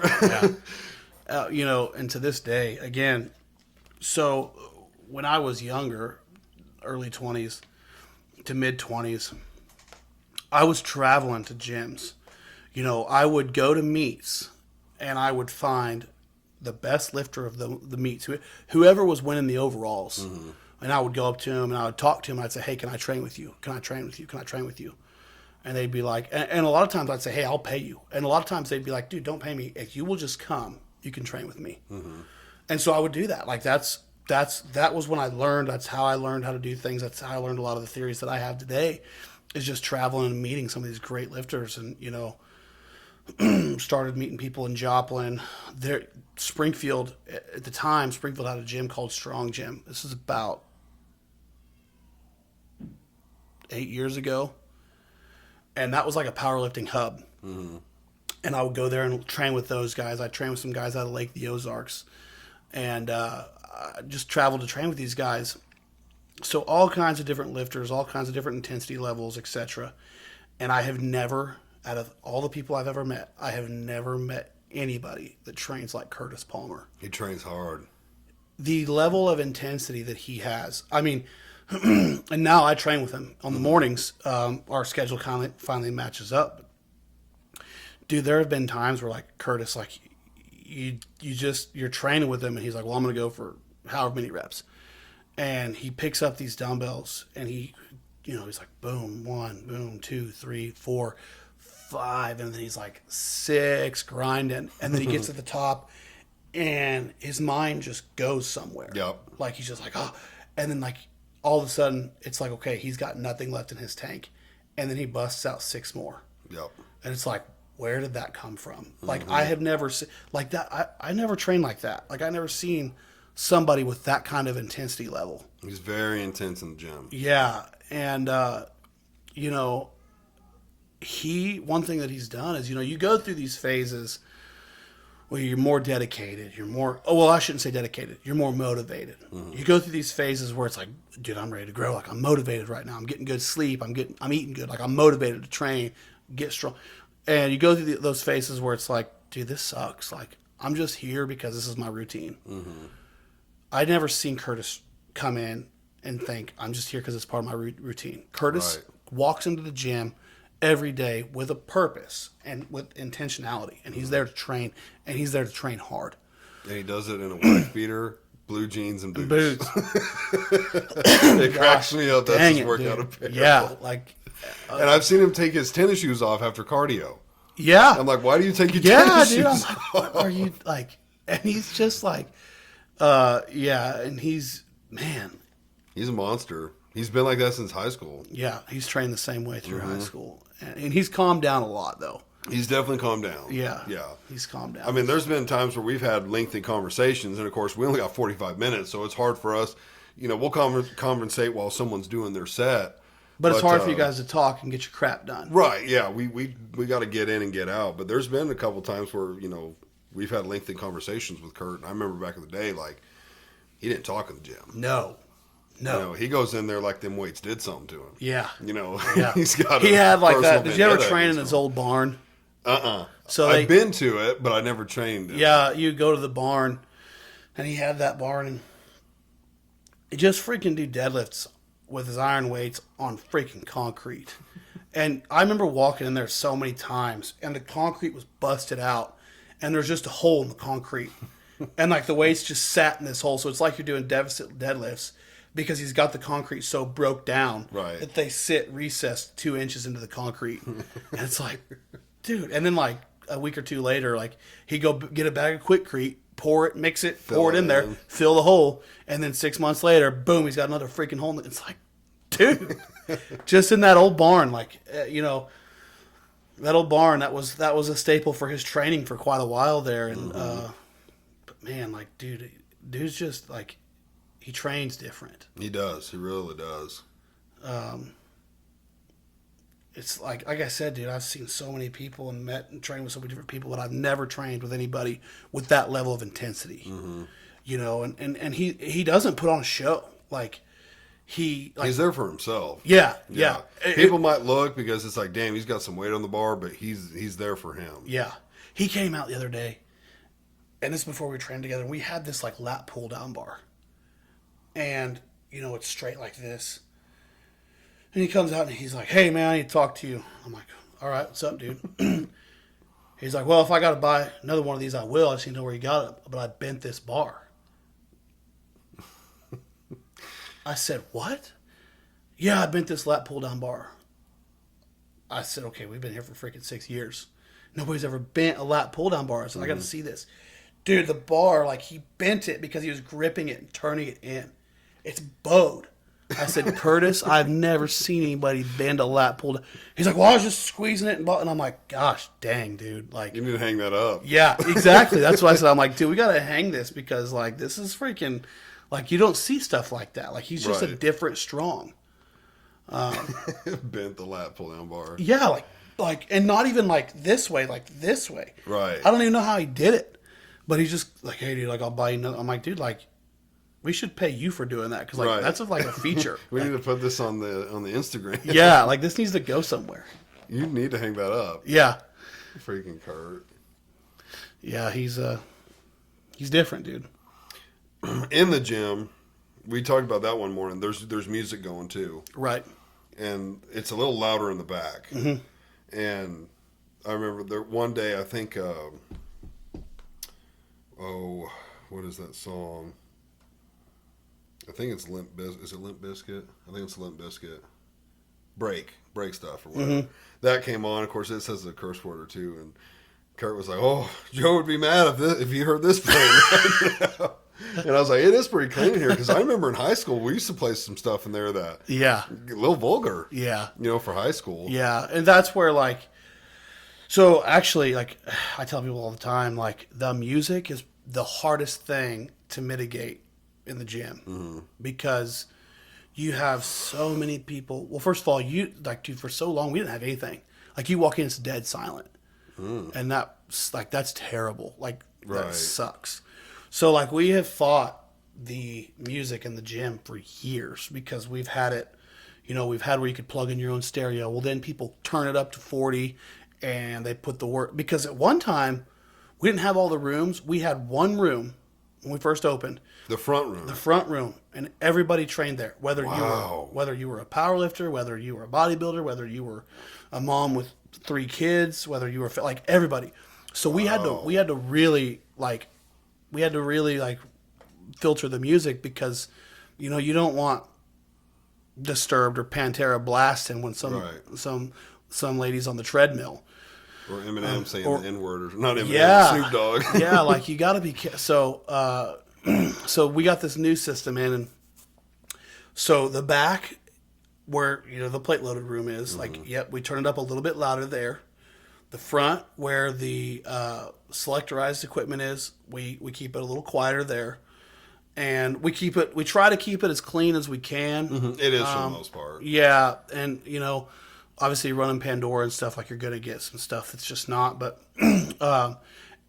now the powerlifting room, there's an open speaker out there. I've heard about this. So that's kind of our compromise. It's like, hey, here we're going to keep it clean. Here, if nobody's hooked up, close the door, do your thing out here. So that's kind of how we compromised with the music through everything. Yeah. So I think that is a really good compromise, because Yeah. if you want to go in the powerlifter room, yeah, and you need to really dial it in, Yeah. and throw some rough stuff on there. yeah, you can do it. Yeah. Yeah, and so again, like, that's not a room that, because again, that room, we only have AC, we only have heat in there, so we don't even have AC. It's pretty hot in there. Dude, it's rough. we've trained a morning in there, and we did weighted lunges in there, and I think we did skull crushers or something else another day, and I was like, I'm out. Max, it's pretty hot in there. I'm sweating my ass off. Yeah. And it's 5:15 in the morning. Yeah, we train. I don't train in there hardly at all through the summer. I mean, we do squat out there, and man, we'll start squatting out there. Actually, today we lifted at 8:30, but we'll start squatting out there usually around 10:15, and by the time noon rolls around, it's 90. Like, when you're training out there, and it's July and August, it's rough. You open the garage door. Yeah, but I mean, it doesn't help It's a lot. better. It's better, but still, I'll look at the thermostat and it's like, man, we're squatting. It's 95 degrees out here. I'm soaked, and we're not even throwing warm-up sets. Right. So yeah, that's rough. But that's like the old school vibe, Instagram and all this crap has kind of made a lot of the gym like preppy, like, it's preppy, like. The big thing is lighting in a gym now. Everybody's like, oh, does the gym have good lighting? Does the gym have good lighting? Like 10 years ago, if you told me 10 years ago that people would be concerned about lighting in the gym, I'd be like, what are you talking about? What do you mean lighting? Like, because then it was like 10 years ago, like people were watching Jay Cutler, Ronnie Coleman, Dexter Jackson, Dorian Yates, like all those guys. And those guys were training in, cut off jean shorts, boots, because they were blue collar. Right. Like, Ronnie Coleman was a cop. Yeah. Until it was like second Mr. Olympia. yeah, and that's what people don't like. These fitness guys or fitness, influencers. I'll call them an influencer. Now they're making, you tell me, $6,000, $7,000, $8,000 a month, Oh yeah, they're making in a year. I mean, $20,000 a month. yeah, they off could be of, making hundreds of thousands of dollars a year. off of having 100,000 or 200. These guys that got 1 million followers. Well, think back. What about like when Ronnie Coleman was going? Like, they didn't have that. It was straight up sponsors. Yeah, That's like all they had. yeah, they had sponsors, and you had to win the Olympia for $400,000. Right. And I think the stakes were just much higher. Like Kai Green, do you know Kai know Green? Kai Green, yeah. So I've had a conversation with him. I've met him. Really? Yeah. He's not allowed to compete anymore, right? He doesn't compete anymore. Or he just doesn't. I thought he was kicked out or And something. yeah, I actually had a conversation with him in person. He's massive. He's massive. And so funny story, he had his phone and he had a tripod attached to his phone. And so he was holding it like he had it set up. I don't know if he had it set up for posing or what, but we were talking about him competing, and he said he was done. He's not going to compete in the Olympia anymore. And I'm like, why? And he said, because, man, all it is people are after the trophy. He's like, the trophy doesn't mean anything. He said, when I won the Arnold Classic, he said, I thought that I was somebody. I thought I was going to be blown up and stuff. He said, I got an invite to be on a night show. He said, who cares? And he said, and I won, whatever the prize is for that.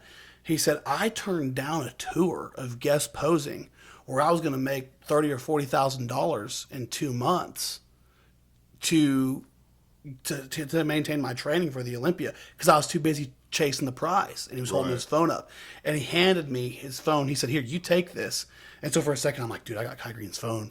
Like, I could freaking steal this thing. And I don't think he could catch me. Right. So big. Yeah, but and he took the phone and he turned away, and he basically was making he's giving me the analogy that once he got his eye off the phone, he could build his own influence and or his own following, if you will, and make so much more money that way. And at the time, I went back to my hotel room, and I looked up his following compared because that was when him and Phil Heath were really going head to head. So Phil Heath was 7-time Mr. Olympia winner. Kai Green hadn't won an Olympia. He hadn't won. He hadn't won the Olympia yet at all. He still hasn't won an Olympia. But anyways, and Kai Green's following was like 3.2 million, and Phil Heath wasn't quite to 1 million yet. So his following was almost 3 times what Phil Heath was, Right. because he stopped focusing on the prize and started focusing on building his own brand. Yeah. Which And there's more money in it. yeah, and so if you look at him now, like I haven't compared their net worth, but like Phil Heath was like, I'm going for the prize. I want to be the Olympia winner. Kai Green was like, I want to build my brand. But the point being, before all that, like you go back to Dorian Yates and all these guys, like they didn't have that. Like they had to work, and then they came and they trained hard. You know, like you said, Ronnie Coleman, he was a cop. He was a 2-time Mr. Olympia winner, and he was still copping in the streets of Texas. I think he quit going into his 3rd one. Yeah. Yeah. Yeah. So, you know, it's just different now. I mean, fitness influencers, it's like, what? Like online coaching, like is blown up so much now. You get 30,000 followers and say you're an online coach, and now people are paying you $500 a month to coach them, to send you a workout plan that, again, if you just work out, you'll see results. Yeah. So the fitness industry, I mean, it's a money making. Like you can make all kinds of money if you play the game right.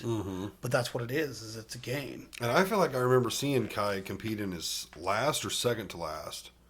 I kind of thought he got robbed. I mean, I don't know how they judge it and stuff, but I was just looking at the two of them, and I was like, I feel like Kai looks better. Yeah, I did too. And there was a big, again, politics. That's what I heard, is he had done something to kind of piss off the community or something, Yeah. and they had it out for him. Yeah. Because I remember personally like putting them side by side, and I'm like, Kai just looks better. Yeah. He looked bigger. He was more chiseled, in my opinion. I think he won that show. But my opinion don't matter. Yeah, I guess it's all up to the judges, so I still didn't get it. But what? Okay, powerlifting. I only know a couple, actually, that I can think of. I only know 2, but Eddie Hall, Brian Shaw. Shaw, yeah. Or Shaw. Yeah, Brian Shaw. yeah. Brian is like a 6-7 time world's strongest man. Yeah, yeah, And then I think Eddie's won it once. yeah. Oh, Something like that. Thor. I know him, but I don't like him. Yeah. Personally, he's kind of, I don't know. I've met him too. I'm a Shaw fan, I guess. Yeah, so. I've met Eddie. Or I've met Thor too. You have? Yeah, yeah. He's big. Of course, he lost a bunch of weight. Yeah, I've got a picture standing next to him, and it's crazy. He's like, what, 6'8"? Yeah, he's massive. Shaw claims he's 6'9", but I've heard he's not. Yeah. I don't know. Yeah. And again, strongman. So it's broken up into 3. You got bodybuilding, you got powerlifting, and then you got strongman. Okay, so there is a difference between powerlifting and strongman. Correct. What's the difference? The weight movement? So think about this. So powerlifting is squat, bench, deadlift. Think of strongman as a big boy's CrossFit. Okay. So they're carrying stones, they're throwing stuff right. over, they're doing, like, let's call it functional fitness for big guys. They're not just moving weights. They're doing Right. They're doing weird stuff. Right. Not weird. But Pulling cars, pulling Yeah. trucks, like. who's going to be stronger? Well, again, you go back to if you put if you take somebody from the same, so you take a world class strongman, let's call Brian Shaw, and then you take an equivalent weight and you take a world class powerlifter, and you put the powerlifter in the strongman's realm, and then vice versa. They're gonna, like, somebody who trains squat, bench, and deadlift, they're going to be stronger on squat, bench, and deadlift than the other guy. Then the strongman. would Yes, but on the flip side of that, you take that powerlifter and you put them into that, they're not going to have the cardio or the gas tank to even come close to keeping up. be. Right. Like I mean, I would die in a strongman competition Because of the cardio. because of the cardio. Now, that being said, the strongmen do have records, I know, in deadlift. They Yeah, have all the deadlift records. yeah. To my knowledge. Like, Eddie broke it when he did like 1,005. But now the big difference here is their deadlift. So powerlifting's deadlift is a lot stricter. So their deadlift, they can wear straps. You mean like just the They're wrist straps? Wrist straps. Yeah. Power lifters can't. No. It's all whatever your grip You strength can wear is. chalk and that's it. Holy crap! Yep. Chalk and that's it. And then also for strongmen, like, so you'll see them like lean back and kind of put the weight on their thighs and kind of like that's okay. Like strongman, the weight starts on the floor. You have to get it to lock out. Once you get it to lock out, you got it. Powerlifting, if you lean back, that's called ramping, and you can't do that. If you pause and there's a like, if you pause and rest the weight on your thighs, and they can see your skin buckle, that's called a hitch. Can't do that. So it's got to be a straight, fluent move. You can pause, but you can't, and you can like, you know, but you can't ramp it. You can't hitch it. You can't wear it. So it's a much, it's a much stricter version of the deadlift. So, you know, Why do they care so much? I mean, if it's all about what can you do, I mean, I get. so it's got to be good form. So like bench press, you can't, your butt can't come off the bench. I agree with that. You ever see those chicks that like? I mean, Now that's legal. their back is like That's 5 legal. feet off the. I hate that. Yeah. that drives me nuts. But now where they here- literally move it like an inch and then they're up. Yeah. Now here's the thing: like when you're bench pressing, so that's extreme. Anything to be, when you take anything to the extreme, there's the potential for it to turn bad. If you drink too much water, it'll kill you. You know. So, so for bench press, when people like even me, I will lay down and I will get my hips as high up towards my back as I can, because there's a natural curvature in your spine. Right. So when you bench flat backed, you're actually pushing against the natural curvature of your spine. So when you're when you have an arched back like that, you're actually in a more natural bench press position. Now, when you do what they do and you over exaggerate, like, yeah, I mean, I'm not a fan of that myself. Yeah, it's a bit much because they like barely move the weight. They're like getting their chest and back so high up, they barely have to move the bar down. Yeah, and that's what they're doing. They're just reducing the risk of, reducing the range of motion so they can push more weight, because the less distance that you have to push the weight, the stronger you are, Right. you know? And so that's what they're doing. Yeah, I'm like, that's crazy. But Do they have any where it's like, hey, no arching? Like, no. Because ultimately, like when you get up to, like, you only see that in like the smaller weight classes. Like you start getting up to, you know, like you only see that. Like I would say you only really see the extreme of that at sub 200 pounds. When you start getting over 200 pounds, like people just don't have the dexterity to bend like that. right. Yeah. And, you know, so that kind of goes away. People, you know, especially start getting up to 240, 50, 60, like ain't nobody doing that. Right. Like, it ain't gonna They're work. just not going to bend like that. Yeah. Yeah. But yeah, that is an extreme, and I don't love to see that either. So Yeah, the strongmen guys, they're fascinating. I like watching them compete, and yeah, I've always wondered how would they compare to a power lifter. so Rhino does a lot of strongman stuff. Does he? Yeah, Rhino's a boss. Like he like Rhino's probably one of the most versed. He just overall athletic. Like he pulls sleds, he runs around, like he throws sandbags. Like Rhino does a lot of cool stuff. Right. He's a tank, and like I probably wouldn't want to get into a foot race with him either, because he's fast. Yeah. And he's probably, I mean, he might be 300 pounds, but he's probably the best shaped 300-pound guy I know. Yeah. But again, like I said, a lot of his training is revolved around strongman stuff. And he's done a lot of competitions for strongman. Actually, I think he's facing a back injury. He's had some back issues. I want to touch on that. But I think he's had the potential to, I think he either has or he's had the potential to compete strongman at a pretty high level.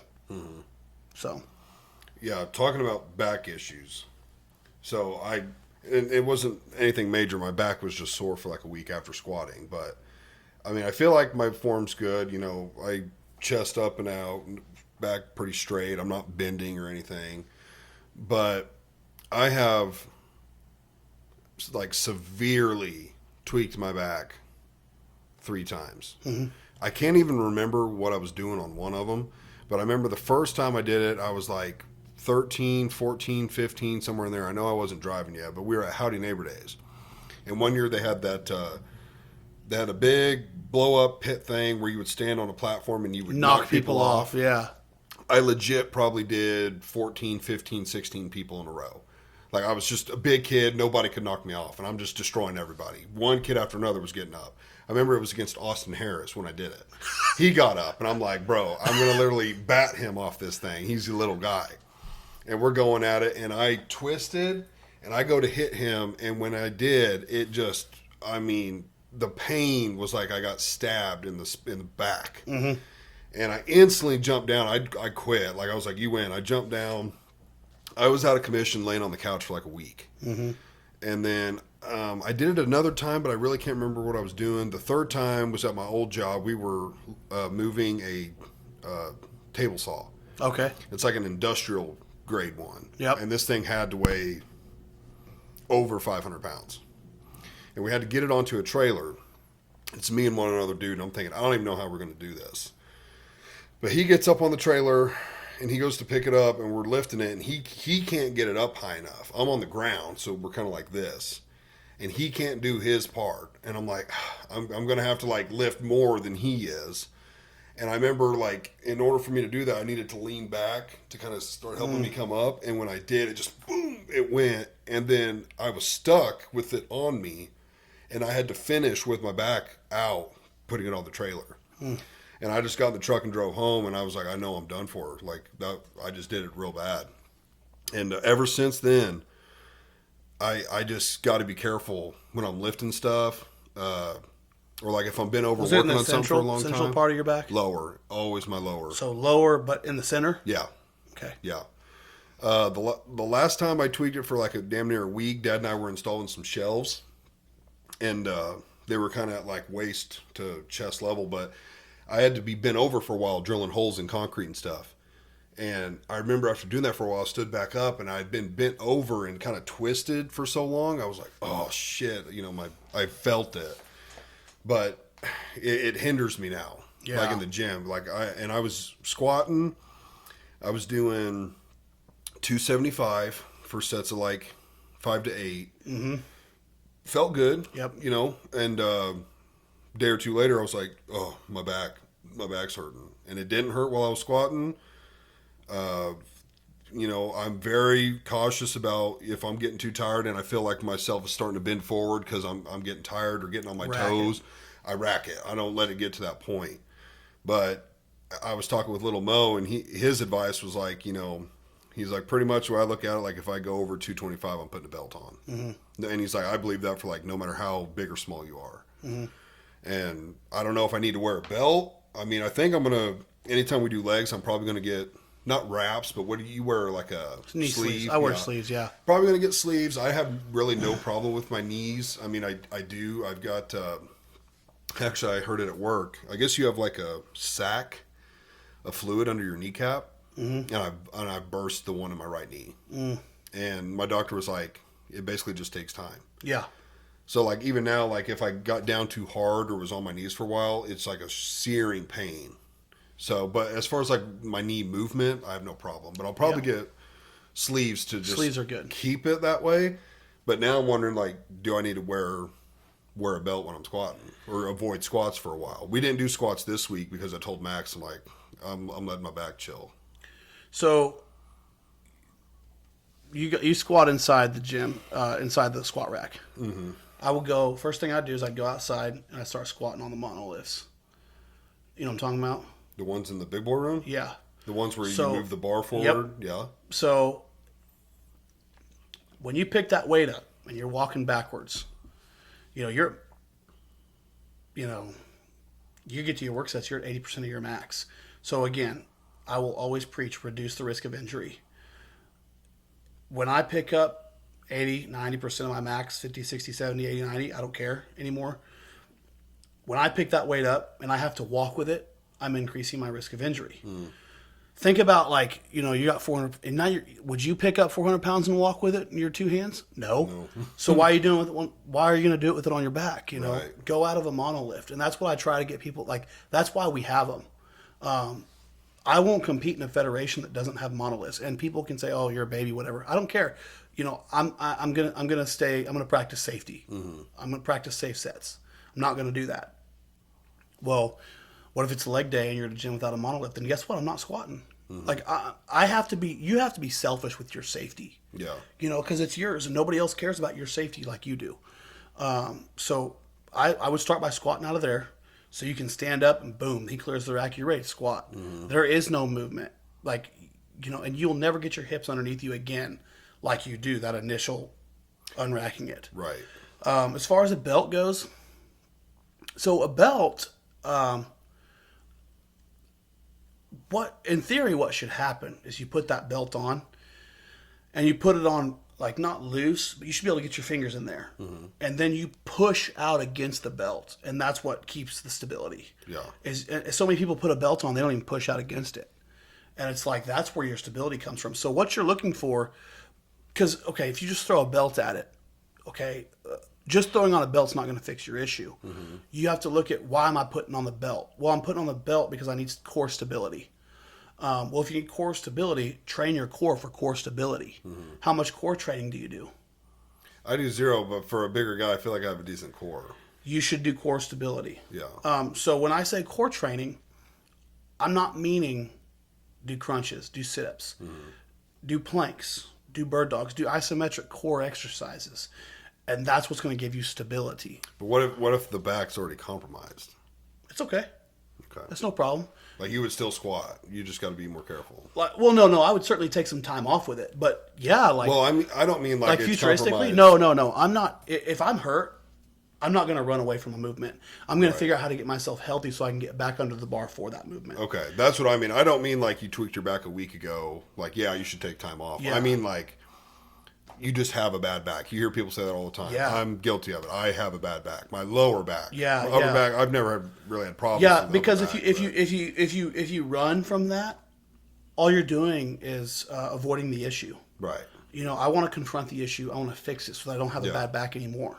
And that is another reason I wanted to get in the gym. I was like, I probably need to strengthen, core and back, and that's Yeah. a reason it's bad is not only have I abused it and thrown it out a few times, but I'm carrying around 280. Yeah, you had you remember I had my knee surgery. I tore my MCL, PCL, meniscus. I have a bad knee. Right. No, I don't. Not anymore. I had a bad knee for a few months, and I started training, and I got my dexterity back in my knee. I got my strength back. I don't have a bad knee. I got 2 good knees. But when I first started training, I was actually talking about this with somebody at the gym today. When I started squatting after that knee surgery, I was going to the YMCA and I was squatting 95 pounds on the Smith machine.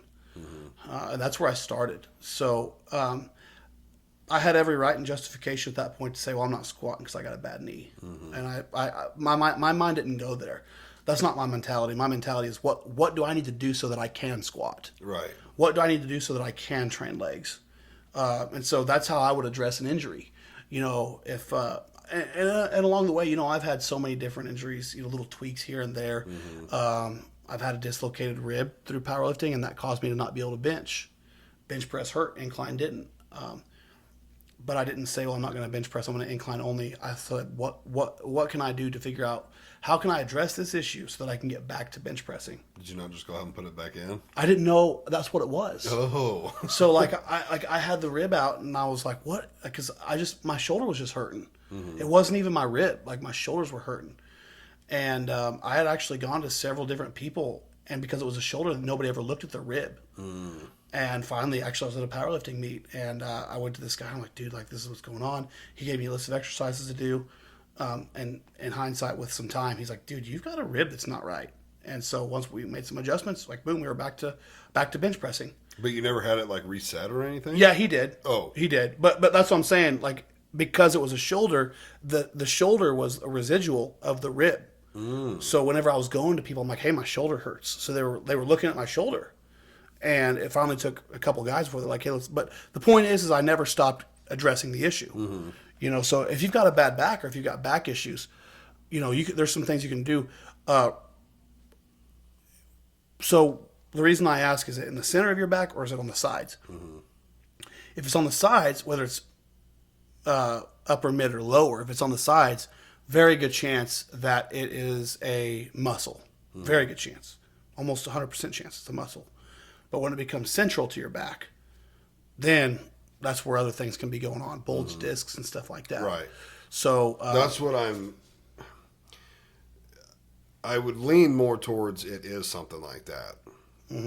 I don't know for sure. I've never had it looked at. My doctor knows about it. And for years, it was kind of like, it wasn't that big a deal. But I mean, I would tell him about it so often. He's also a chiropractor.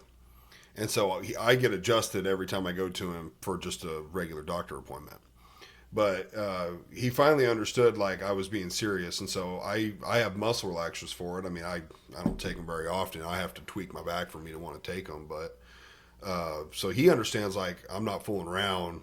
You know, I don't want just to get some muscle relaxers or something. Like, I have a bad back. I mean, I've been to him one time. Don't even know what happened. I was taking a shower, and it felt like someone stabbed me in my neck. And I looked down and to my right, and I was like, once that happened, it made me do that. And I was like, holy shit, what was that? And I went to look up, and I couldn't. And then it did it again, and I went, like, even further down and to the right. And I was like, what the hell? That is weird. Well, I was stuck. I was like that for 2 days. It happened on, like, a Saturday or Sunday. Thought about going to the ER, and we called them, and they're like, well, we don't have chiropractors at the ER. yeah. And I'm like, I don't, what am I supposed to do? So we called Monday morning and just told my doctor, we're like, I got to come in today. I've been stuck with my head down and to the right for 2 days. I can't move my head. And I've never been to a chiropractor, so I'm scared because, like, I've heard, you know, you always hear horror stories and stuff, and I just didn't really believe in them. But I was desperate, bro. I was hurting. Yeah. And so we went, and somehow he got my head to turn. I mean, I was cussing the whole time because he was prying my head. And I'm like, shit. And I'm like, sorry, doctor, I don't mean to do that. But he cracked me, went away. I mean, I was sore, but I could go like this. And I got to tell him, I'm like, dude, what my neck was just doing? I said, my back does that. And I was like, I'm not joking about my back. Like, it hurts. And so, you know, now he, you know, believes me and stuff and trusts me. But it's a struggle when you got back problems. Yeah. It's an absolute struggle. So in the meantime, like, while I'm getting stronger in the gym, both my back and core, like, do you recommend wearing a belt? Like, Yeah. I don't think it hurts. But do you wear one, or like, Yeah. when would you wear one? yeah, Once you yeah. get to a So certain when weight. I get to 60-70% of my max, then I throw one on. Okay. I just wouldn't throw the belt on and think that's your fix-all. Right. So core stability is super important. Mm-hmm. That's the goal. Right. That's you're throwing the belt on to aid in your core stability. Mm-hmm.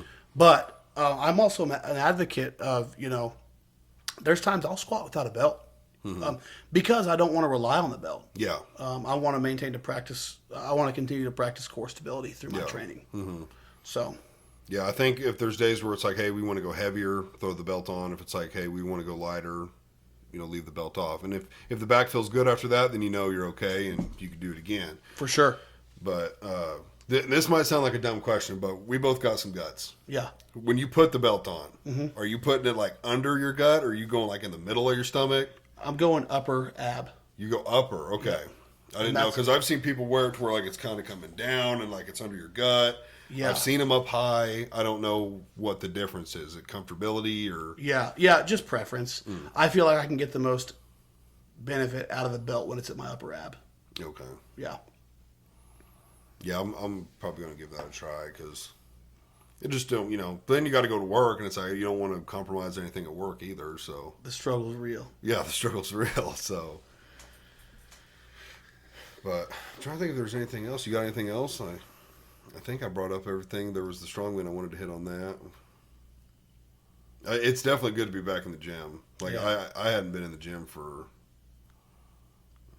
man, I was probably, well, I guess I was 18, 19. It's almost 10 years roughly Yeah. since I'd been in. Yeah.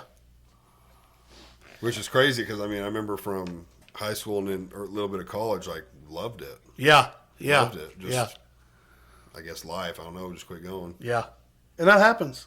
Life happens. Okay, that's what I wanted to ask you. What do you think's like the best way to get somebody back into the gym? What do you feel like most people's reasons they just don't do it? I think the biggest reason people don't do it is A, they get discouraged quickly.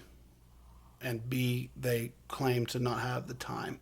They prioritize other things. Right. Fully agree with that. Yeah, and you know, so I'll be honest. And people also, they're afraid of the environment. Yeah, They're that's like, another one. I don't know what I'm doing. I don't this. That's why I didn't want to go by myself. I was There like, you go. it's been so long. I'm going to be rusty. I don't know if I'm going to know what I'm doing, if I'm going to look dumb. Yeah, look dumb. That's a big Yeah. one too. So again, I've said this a couple times. So people come in, I'm like, dude, don't worry about it. Like, just get in here and work. And like, well, that's easy for you to say. You've been doing it for 10, 12, 13 years now. So I specifically wanted, like, this jiu-jitsu journey that my family and I is on. Like, I feel that. Like, when we started, like, I have no idea what I'm doing here. I didn't even know how to tie the freaking belt, dude. Like, I walk in, my pants were on backwards. Like, all those new things. But what I would say is, trust the environment. First of all, find a good gym. Like, trust the environment that you're walking into. Trust that you're going to be, because people want you there. Like, and I think people don't realize that. Like, people would like to see people there. It's refreshing to see new faces. It's refreshing to get new friends. So I think that they're deterred by the wrong reasons. Yeah. And when people get past that mental hurdle, it's so much better. Like, for you now, you probably feel comfortable there now. Oh, yeah. Super comfortable. Like, You know the people that are going to be in there. I don't know them that well. I need to be more talkative. It's hard with our time frame, but like I think one guy's name is Raymond. That's Curtis's dad. That's why he looks familiar. That's why he knows my name. Yep. He called me by name, and I'm like, "You look familiar, but I don't know you." Yeah. That's his dad. Yeah. You wouldn't guess that when they're in the gym. No. They don't talk to each other. No. And if they do, they're talking crap. Okay. Yeah. Yeah. That's why he looked familiar. Yep. Yep. And that's funny because if they do talk, they're talking crap. Like they trash talk every morning. It's freaking funny. Oh, wow. See, I've been meaning to, like, the last couple of weeks ask him because he would talk to Max, and he kind of knew Max. And then one morning he was just like, oh, how you doing, Sam? And I'm like, how does he know me? But why do I feel like I know him? Like, I've seen him. Yeah. Okay. Yeah. Curtis's dad.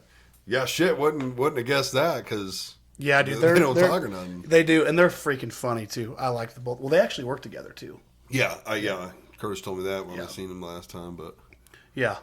Okay. Yeah, I think I've said the same thing about people just not feeling comfortable because they don't know what they're doing or something. I think if you can find someone that helps, but if you can't, you just do it. People at the gym are typically like going to be welcoming and they're going to help and give you advice. They want to see you there. They want to see new people there. I think a lot of people hear horror stories or I think big gyms. Yeah. Like a Planet Fitness or something, you probably have to deal with that shit. Well, and that's the thing is because, when you like, and, I will really stress this, like, and not just because of us, but support the local gyms. Absolutely. Support the small business owners for several reasons, but one of them also being the benefit of, you go to a chain gym, you're never going to see the owner.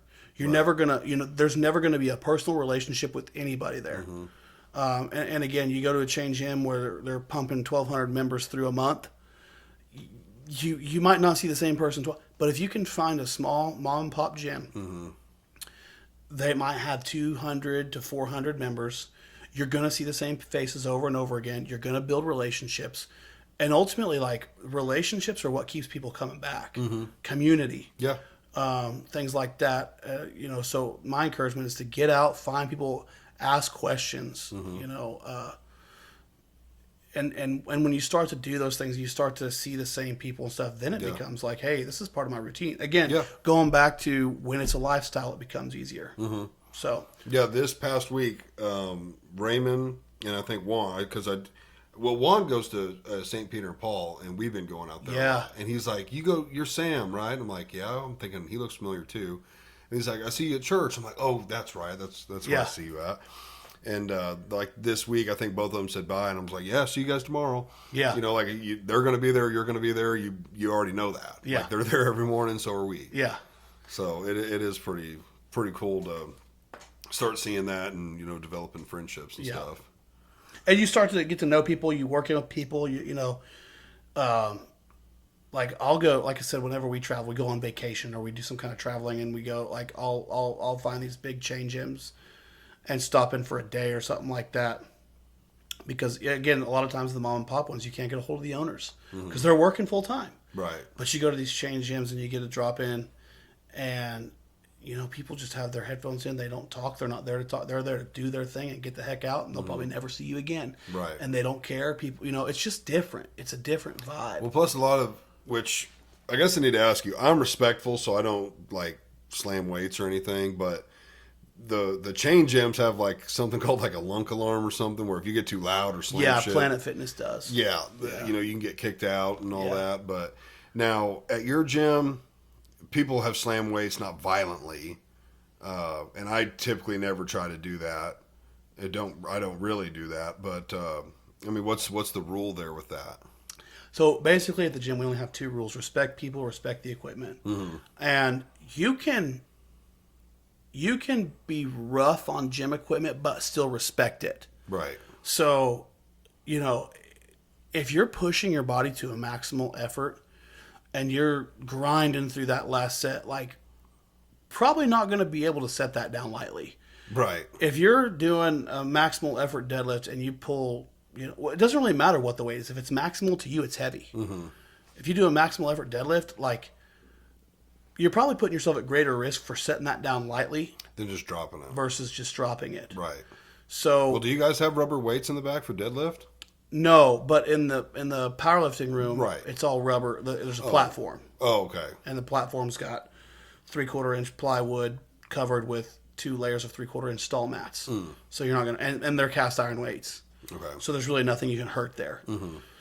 As far as the actual gym equipment itself goes, yeah, over time you can break welds. You know, you can. There's damage that can be done.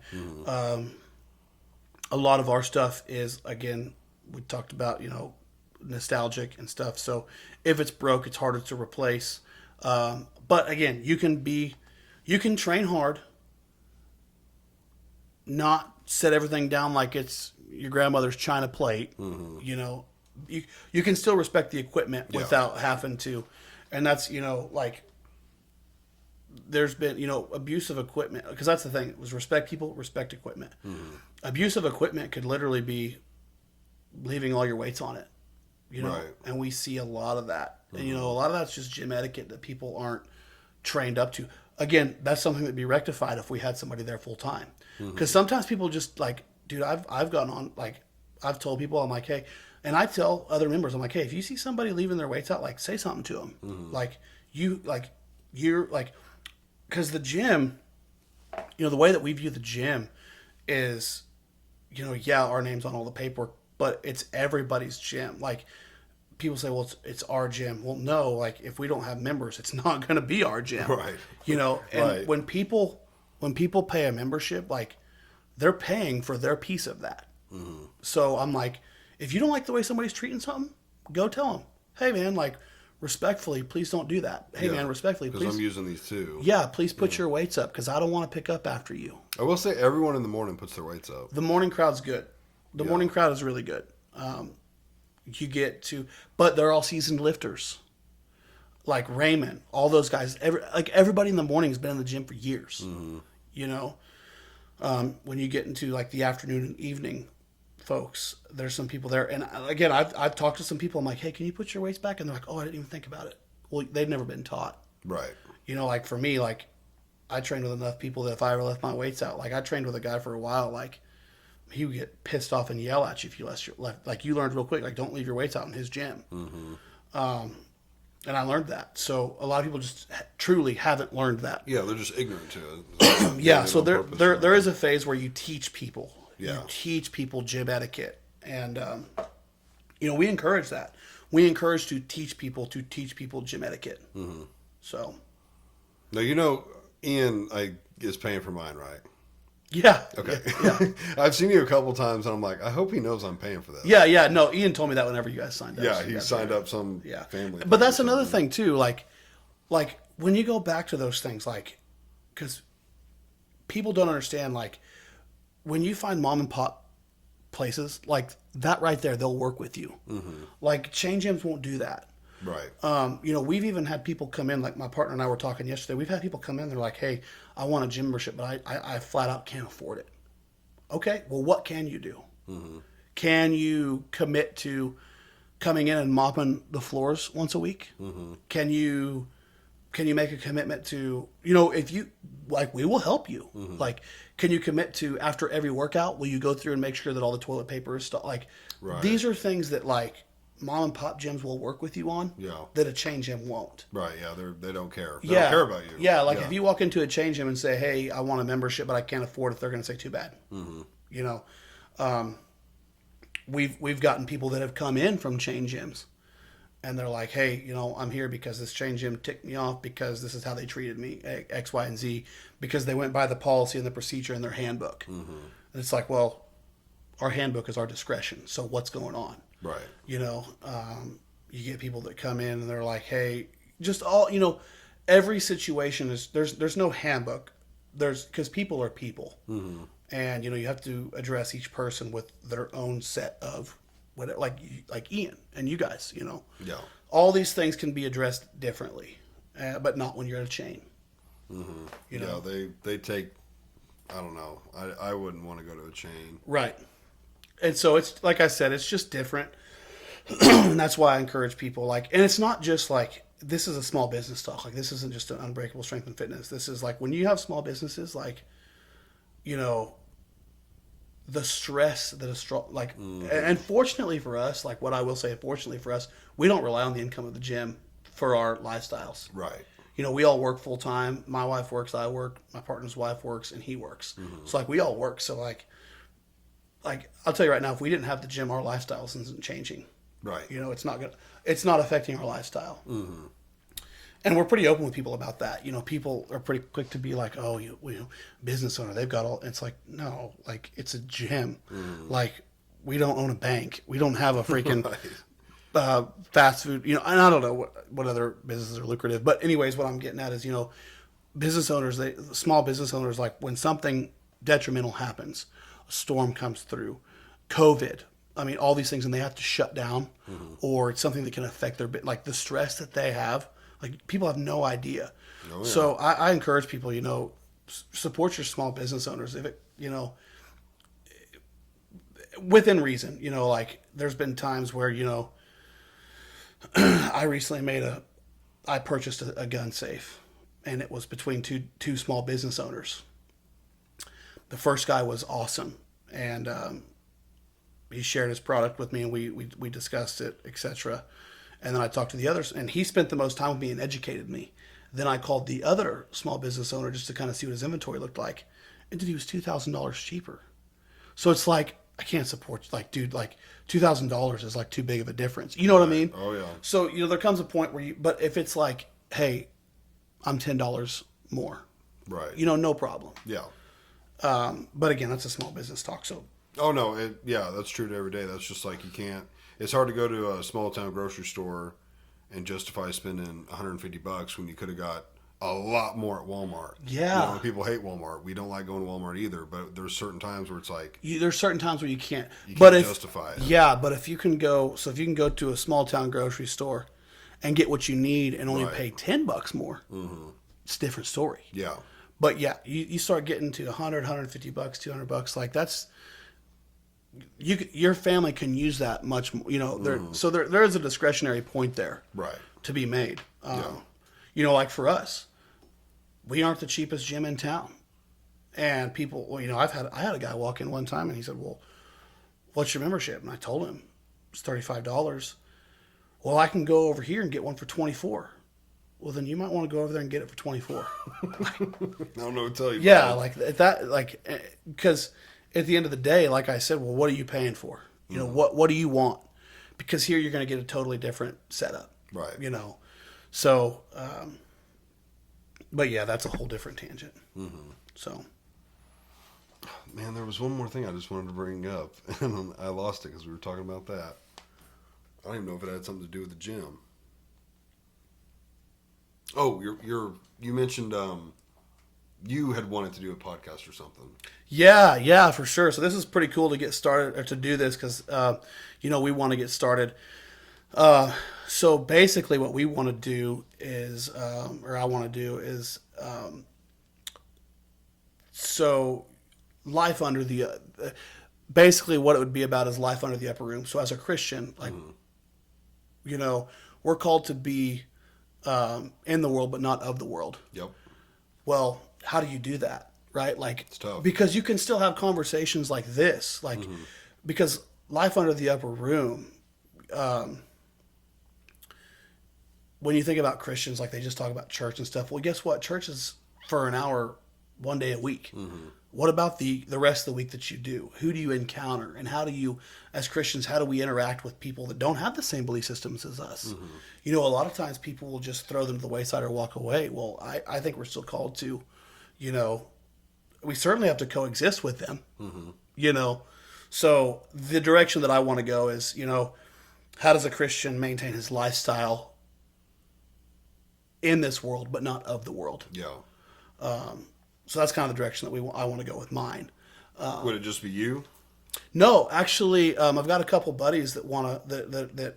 So at one point, Ian, Colton, and I talked about doing it. We've got another buddy named Austin that might get involved in it now. But I want to, have, honestly, like, dude, I talk to atheists all the time, and we can talk about. You can have disagreements and not believe the same thing and still get along. Oh yeah. And that's what people struggle with, I think, is you don't believe like me, so you're wrong and I'm right. Right. And, that's not the mentality that we have to carry. So that's kind of the direction that I want to go with it. Like I said, dude, we've had this stuff for months. You've got the equipment. Oh, yeah. But we don't have, that's why it's kind of cool to come and see all this stuff because we don't have the setup or anything. So Right. Well, what equipment do you have? Mics? I don't know, dude. Colton ordered it all. Colton, okay. Maybe he can comment sometime what we have Yeah. because I don't know. Yeah. No, that's cool. Yeah. So again, we've had it for a long time, and we've even got an Instagram page and all that stuff. Like we've got the page created and everything. We just haven't put the rubber to the road. I'd like to tell you we're going to do it soon, but it'll be a surprise for all of us. Yeah. If you ever want to get on a podcast and talk about that, I've got a buddy I work with, Zach. Yeah. His podcast it's really, damn, I feel bad for forgetting the name. It's like numbers or something. Yeah, it's like the 4 6s. Yeah. Something. Sorry, Zach. But that's all they talk about. Yeah. So I think you'd love it. It'd be cool for you to be on there. And, yeah. I'd like to talk with him about it too. Because it's cool. Like it's something we want to do. But like you said, dude, like there's so much time involved in it. Yeah, there going to be a lot of time. I mean, I've done ones as short as 45 minutes between myself. I did one with Max when he first came out with this product, and it was just a quick little one because we just kind of talked about it, what's in it, what it does, and it was like 15 minutes long. I just did one with the boys that was over 3 hours. Yeah. So it just depends. Sometimes I got stuff to do. Sometimes other people have stuff to do. Sometimes the conversation just naturally ends, and that's good. You know, you got to end somewhere. And so it just depends, Yeah. I've been told by some people, why don't you keep them to like 45 minutes to an hour? Well, dude, sometimes like 30 minutes have gone by and we haven't even started talking about what we wanted to talk about yet. Right. And then sometimes you've been doing it for 2.5 hours and you're like, we should probably wrap it up. Like, we're kind of coming to the end. And then you catch a second wind and it's like, dude, now it's 2 hours, 50 minutes. Yeah. I don't know. To me, I don't want to put a time limit on it. And I don't put a topic on mine because I want to talk about anything and everything. Keep it open. Yeah, keep it open. Yeah. So nothing wrong with having a topic. You're definitely going to probably get more devoted listeners with a topic. Right. When you don't have a topic, you just have to, they want to listen to you. Right. They don't necessarily want to listen to what you're talking about. They just want to listen to you. Because I've had, religious talks, political talks, health and fitness talks, hunting stories, just all kinds of things. Yeah. People's testimonies, all different things. Yeah. And so they have to want to hear me, not so much. I want football. It's like they don't want to just tune in because I'm talking Chiefs football. Right. So, yeah, I like doing it this way because I can talk to anyone and about anything. Yeah.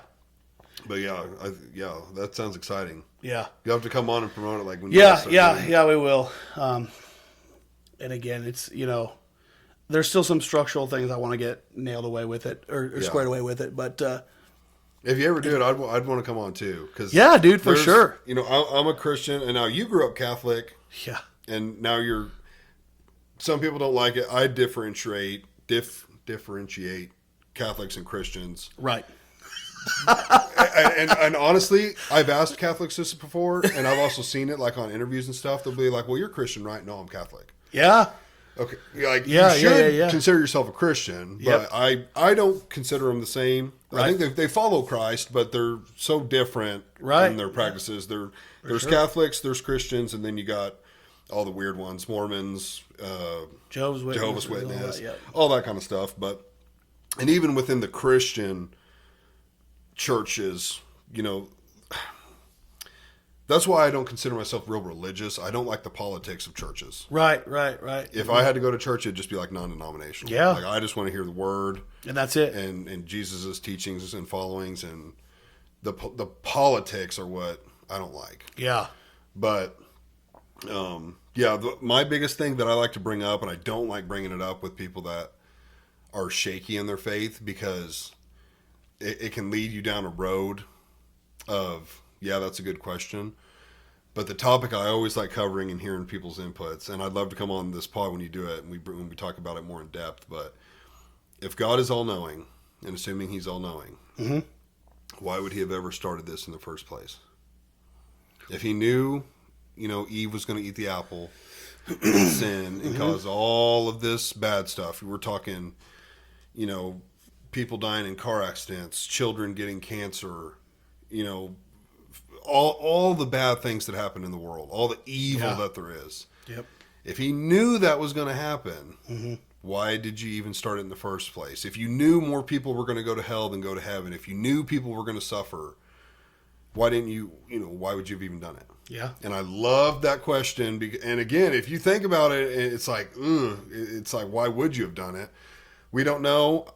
I've never heard a good answer. I can't think of a good answer. You know, God willing, I go to heaven. That's the first thing as soon as I cross through that gate. Yeah. I'm asking that question.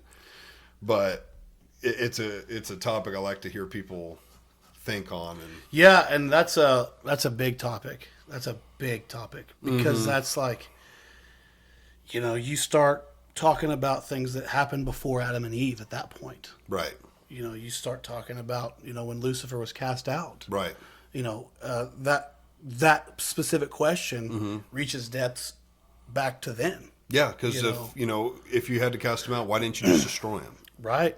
You could have destroyed him. Right. Why let him continue and do all this evil? Yep. Why give him a playground to play in? But and not that we need to get into it this time, but then you start to question free will. That's where my thing of the all knowing goes to. I would also bring up free will, because if you are all knowing and know how it's going to play out, you already know I'm going to heaven or hell. Right.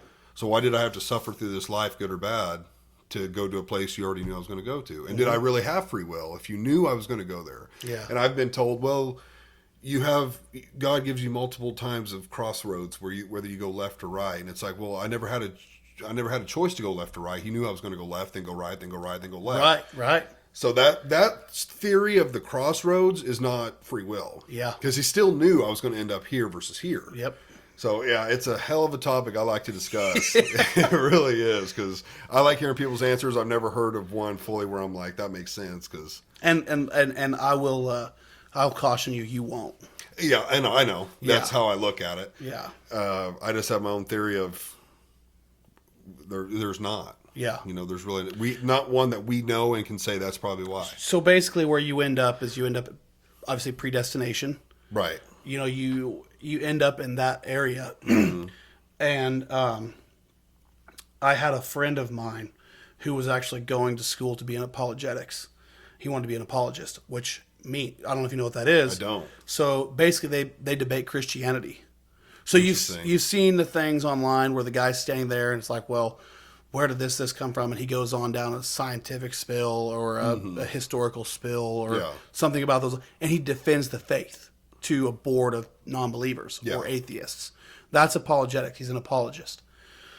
So I had a discussion with an apologist one time. We were debating back and forth one night after actually working out together. And he was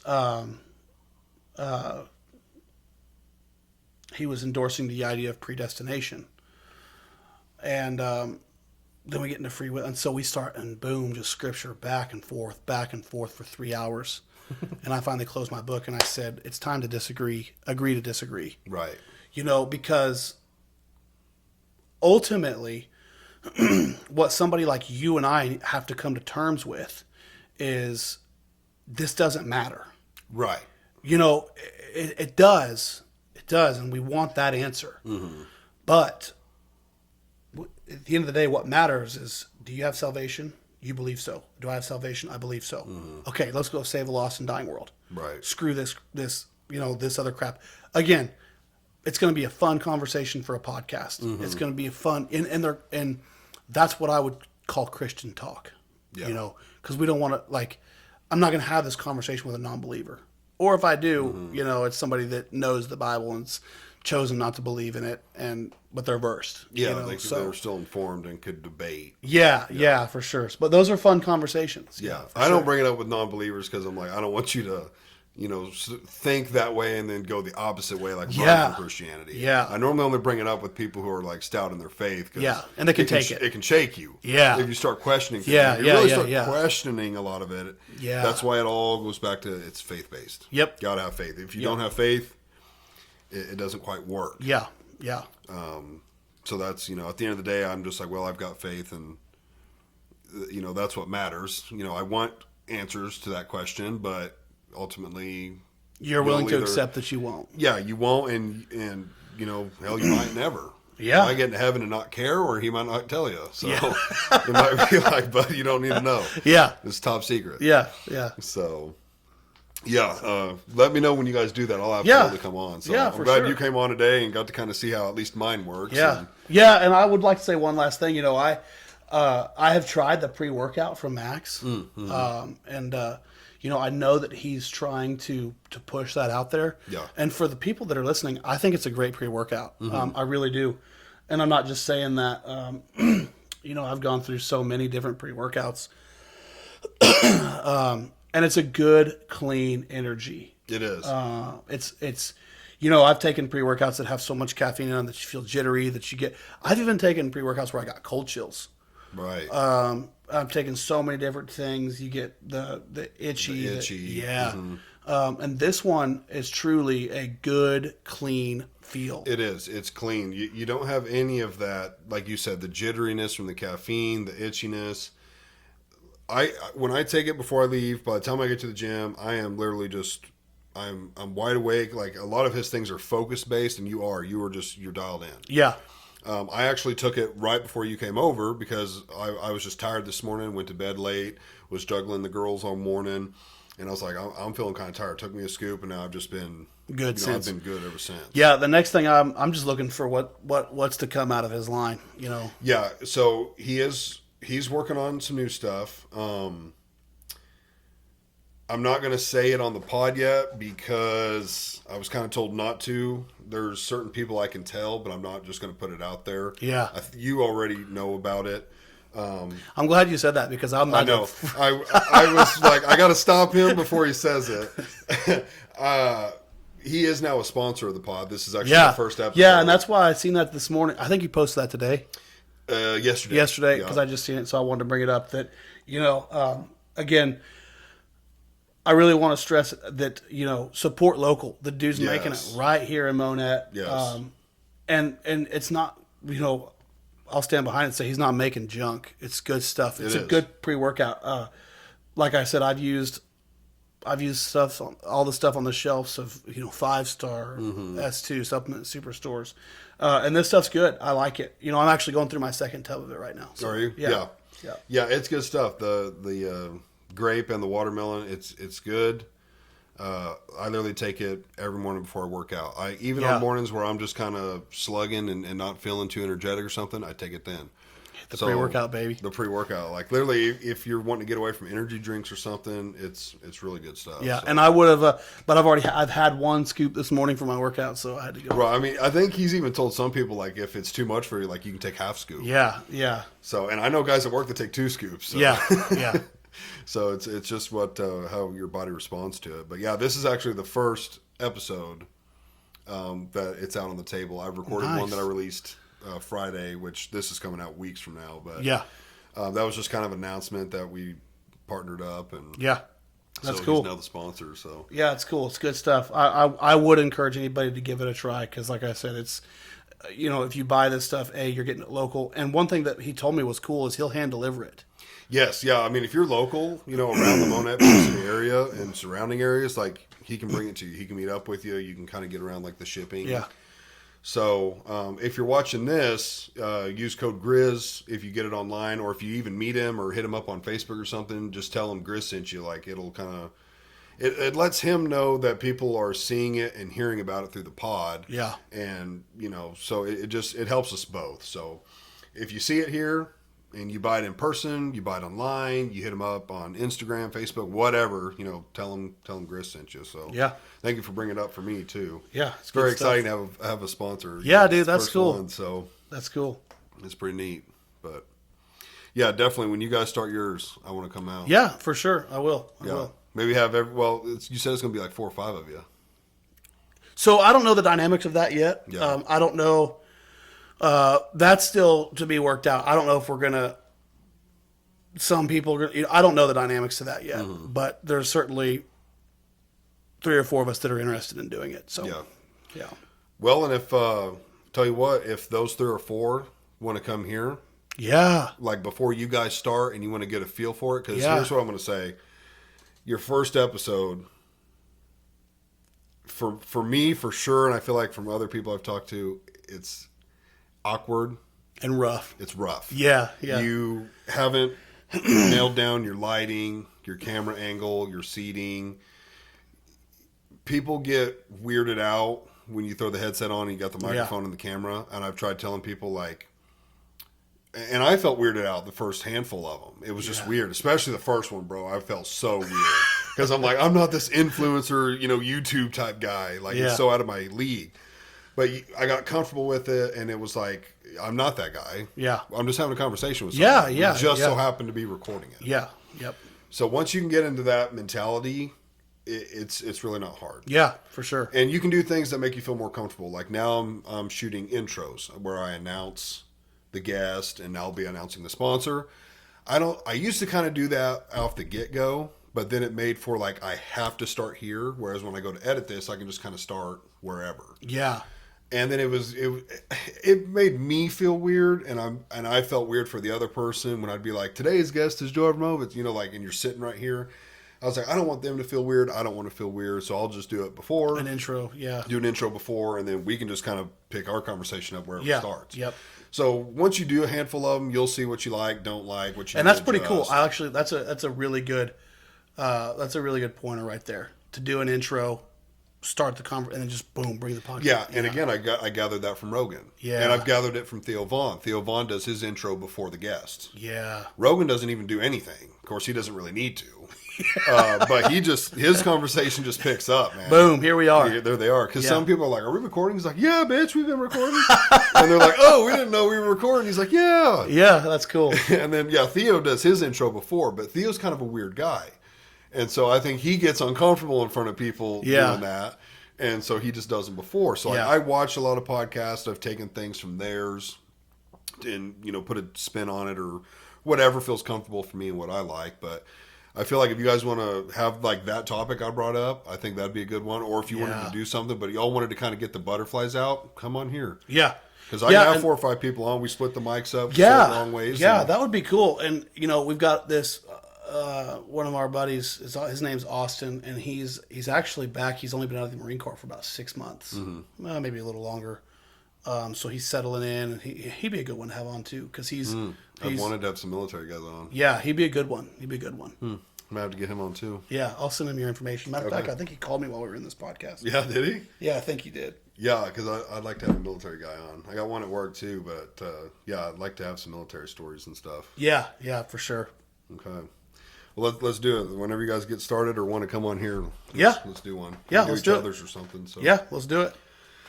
Alrighty, we'll end it there. So, everybody, thanks for watching. Again, you can find it YouTube, Spotify, Facebook, Instagram, all that. Go like, share, subscribe, follow me on the platforms. And Joe, thanks for coming out. It was a good You one. bet. So I've watched a couple of your podcasts. Yeah. And you always end it with a question. I've actually recently quit. The guys, I think, brought it up on one of the podcasts, and I was like, man, I had a priest on, and I was like, I'm not asking a priest if he thinks he can whoop my ass or not. So I've quit doing it, but let's do it. We can do it. Okay, what's your question? It's the same. It's the only question I So ask. it's the same question every time? Yeah, the one. Do I think I could beat you in a fight?